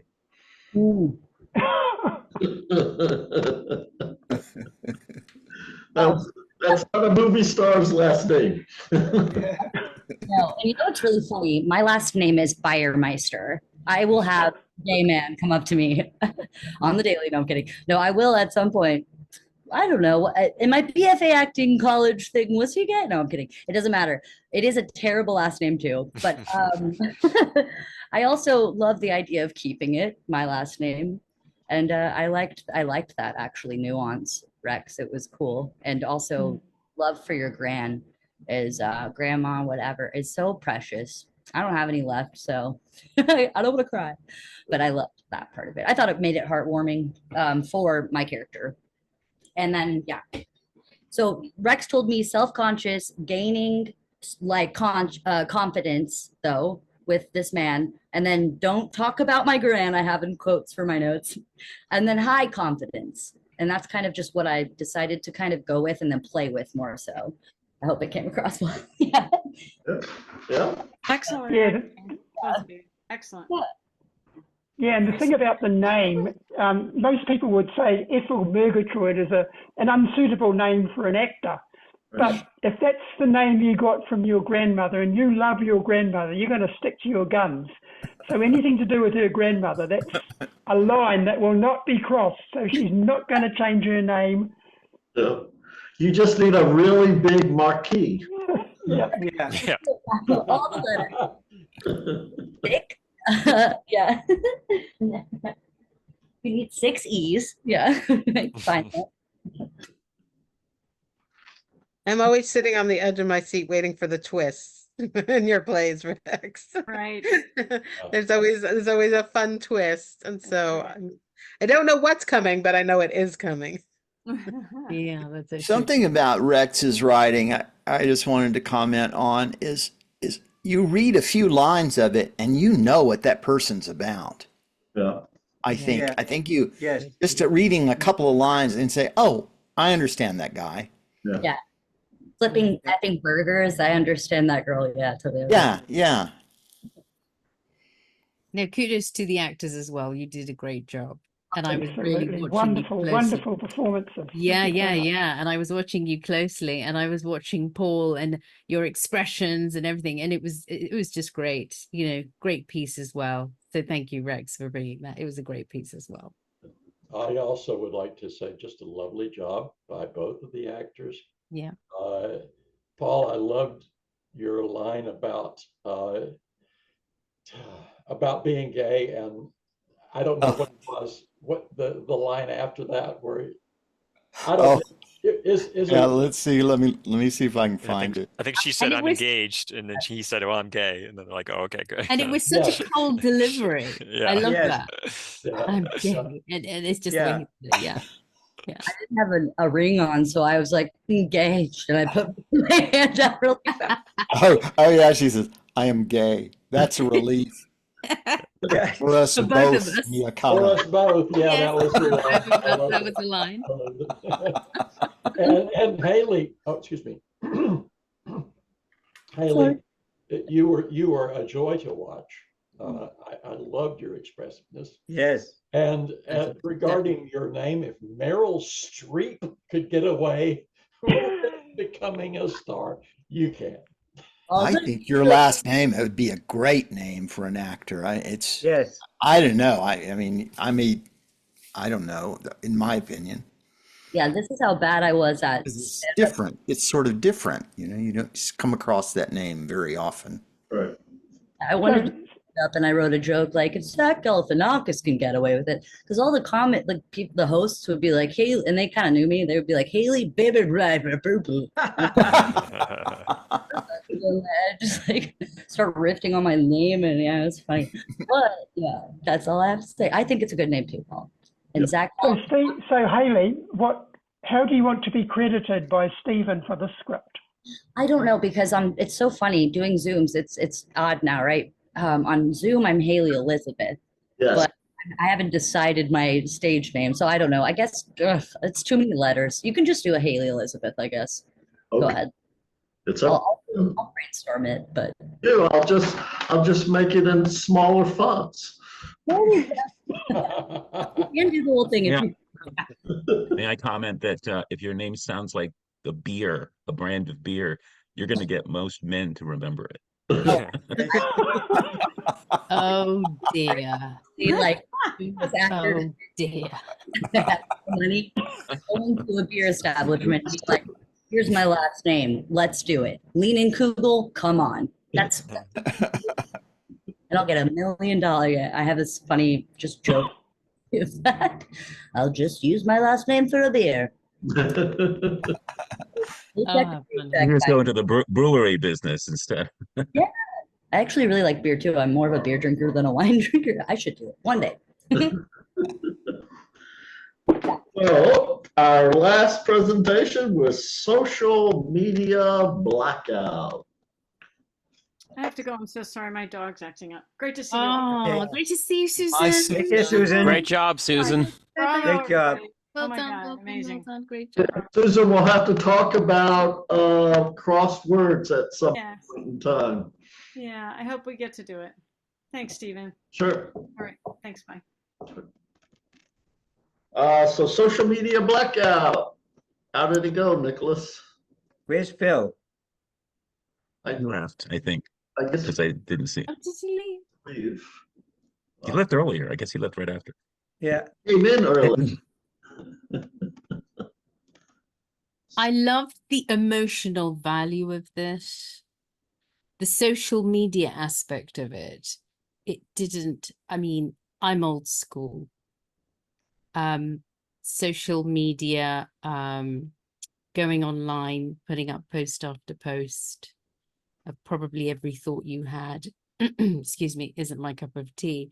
But the relationship between the two characters was significant here, and I love the story unfolding. Obviously shocking what he said, how he said it, and almost Phil's character, sorry, I can't remember the name, and he just stopped in his tracks and thought, for once, oh my God, my posts aren't that important.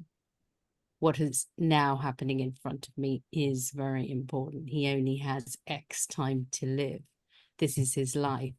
And I loved how in just a few lines, his whole lifetime, that lifespan, and all the things that he hadn't done, etc. And he said, oh, this is Chuck's character. Well done, Chuck. That Thank was you. very well done. It's a very sensitive issue, and you portrayed it very well.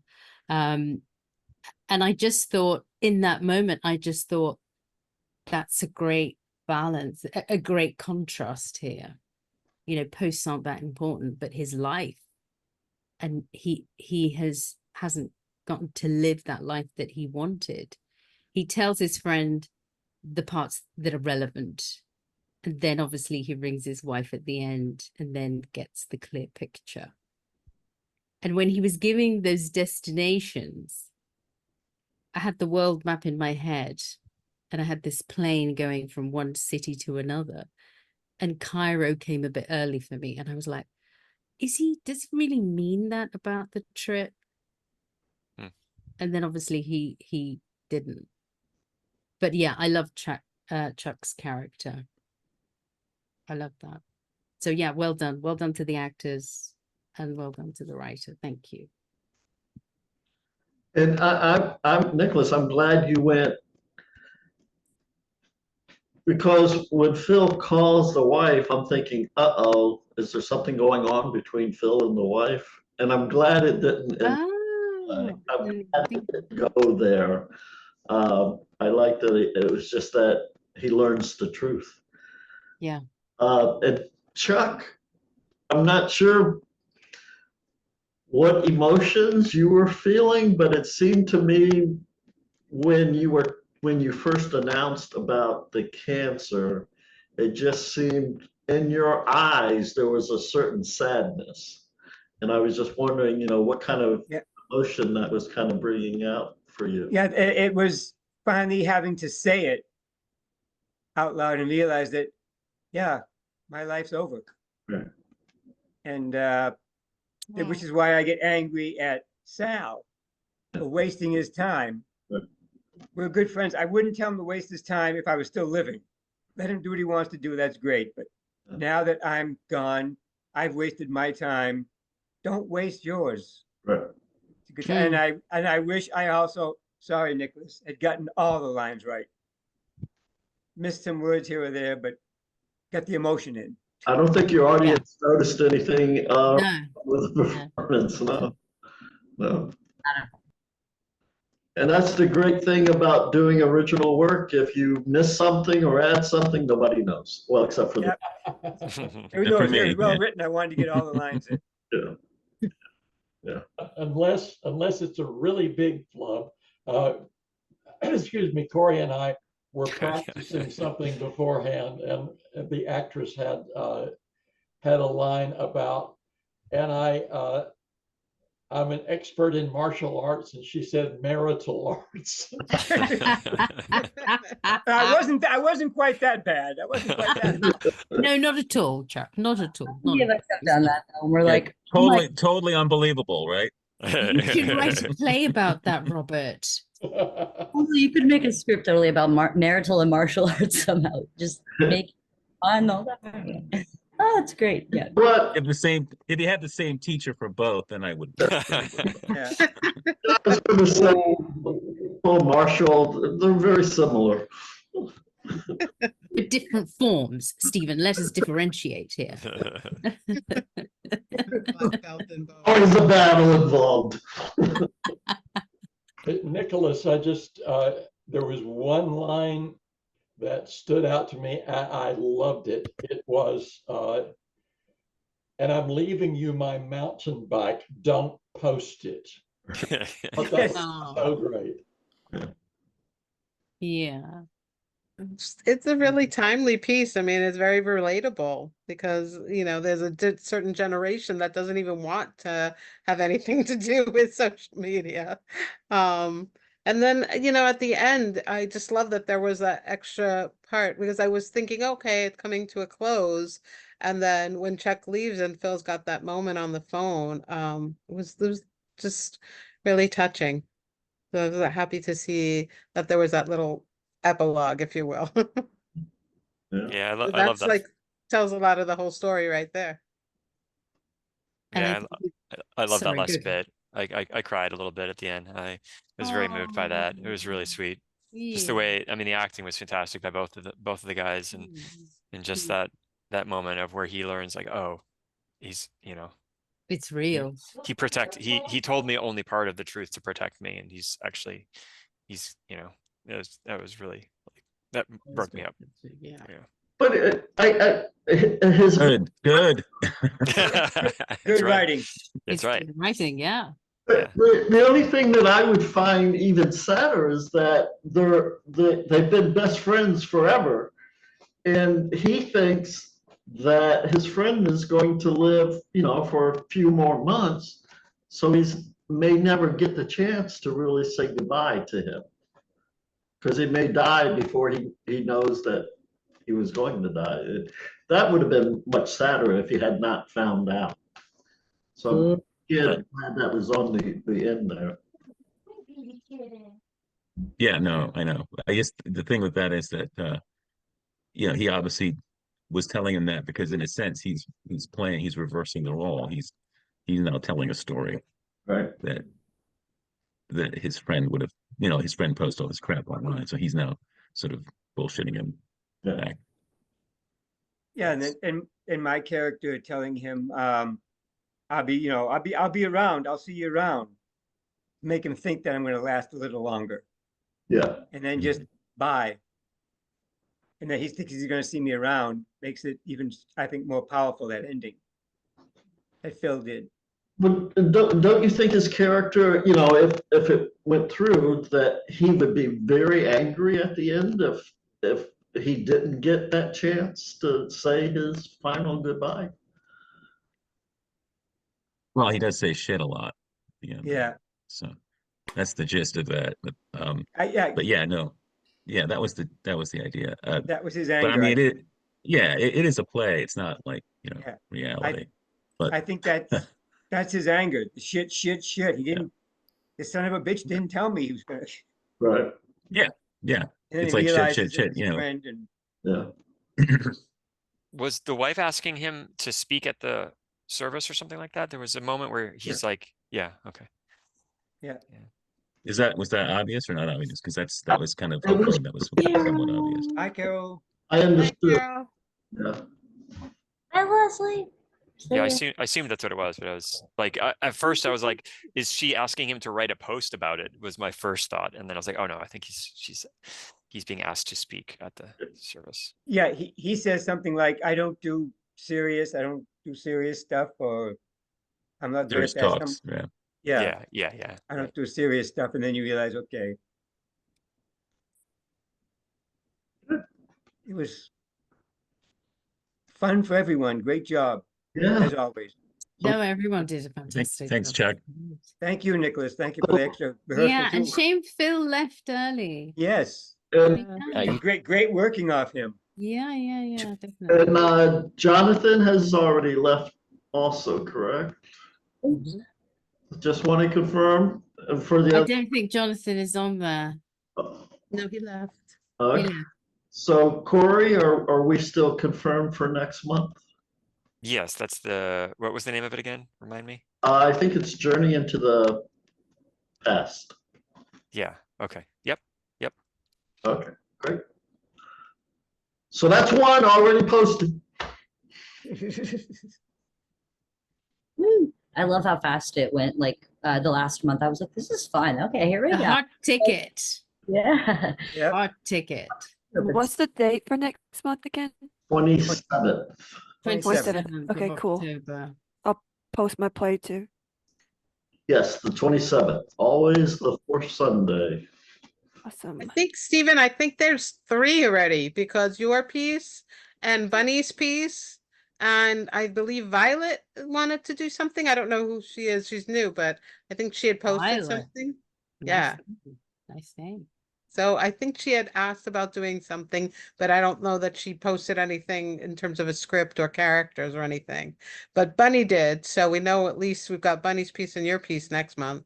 Yeah, I normally don't read the scripts when they're posted because I kind of like to find out what they are when they're performed. But for Bunny, I decided I better go in and read hers. And I think she may have difficulties casting, but we'll see. Okay. Yeah.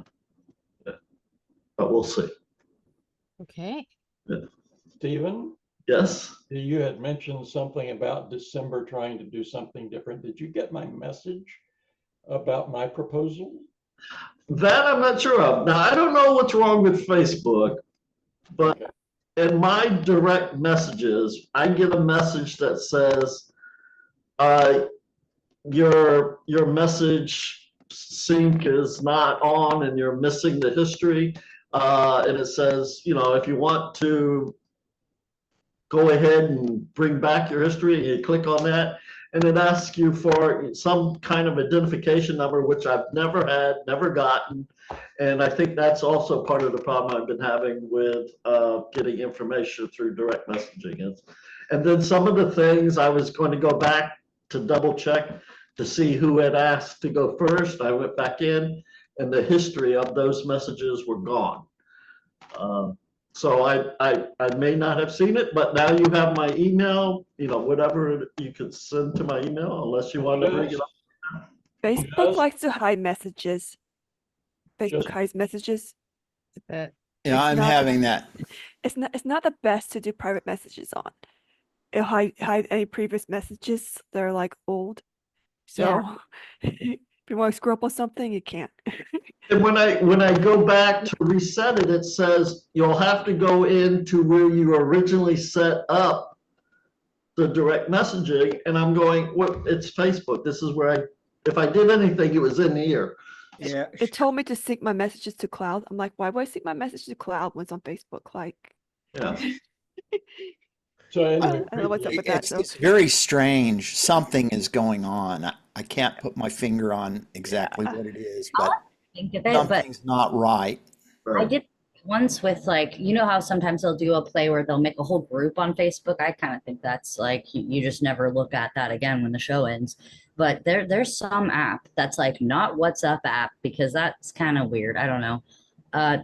Where it was simple and the theater and used it, and it was like just the simplest thing ever, and it was essentially just a giant group chat, but the app was a giant group chat. I'll try and think of it because that could be a good route. At least you'd get like all of the information, and this is like a month until we do it again, and I like that about this group, so it can be like trickled information as people resume their lives. So if I can figure out what that app is, it's like the simplest thing to use. Is it I'll- Signal maybe? No. Oh, crap. I've discovered that end-to-end encryption doesn't seem to interfere with group chats. If it's It's just a direct. it's individual. It's if individuals are trying to message each other, it engages that crazy syncing, and you have to put in a code, and God only knows where the code is. Right. yeah. I've never been able to find it, and I've spent hours looking for it. Right. And I've asked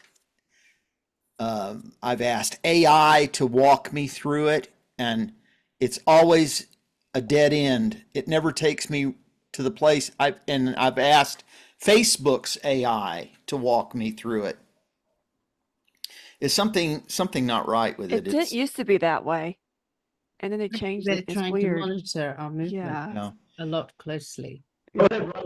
Anyway, my proposal in brief was that I have a bit of a longer piece, holiday themed. in which there are lots of parts, and it's humorous and satirical, and it involves Santa Claus and NPR and Rudolph, who has a Russian accent, and and actually some historical facts and Gene Autry and and a subcommittee of the House Un-American Activities Committee. Did someone say Christmas with depressing trivia? lots of parts and a bunch of fun if we want to. So you're suggesting that for December 22nd?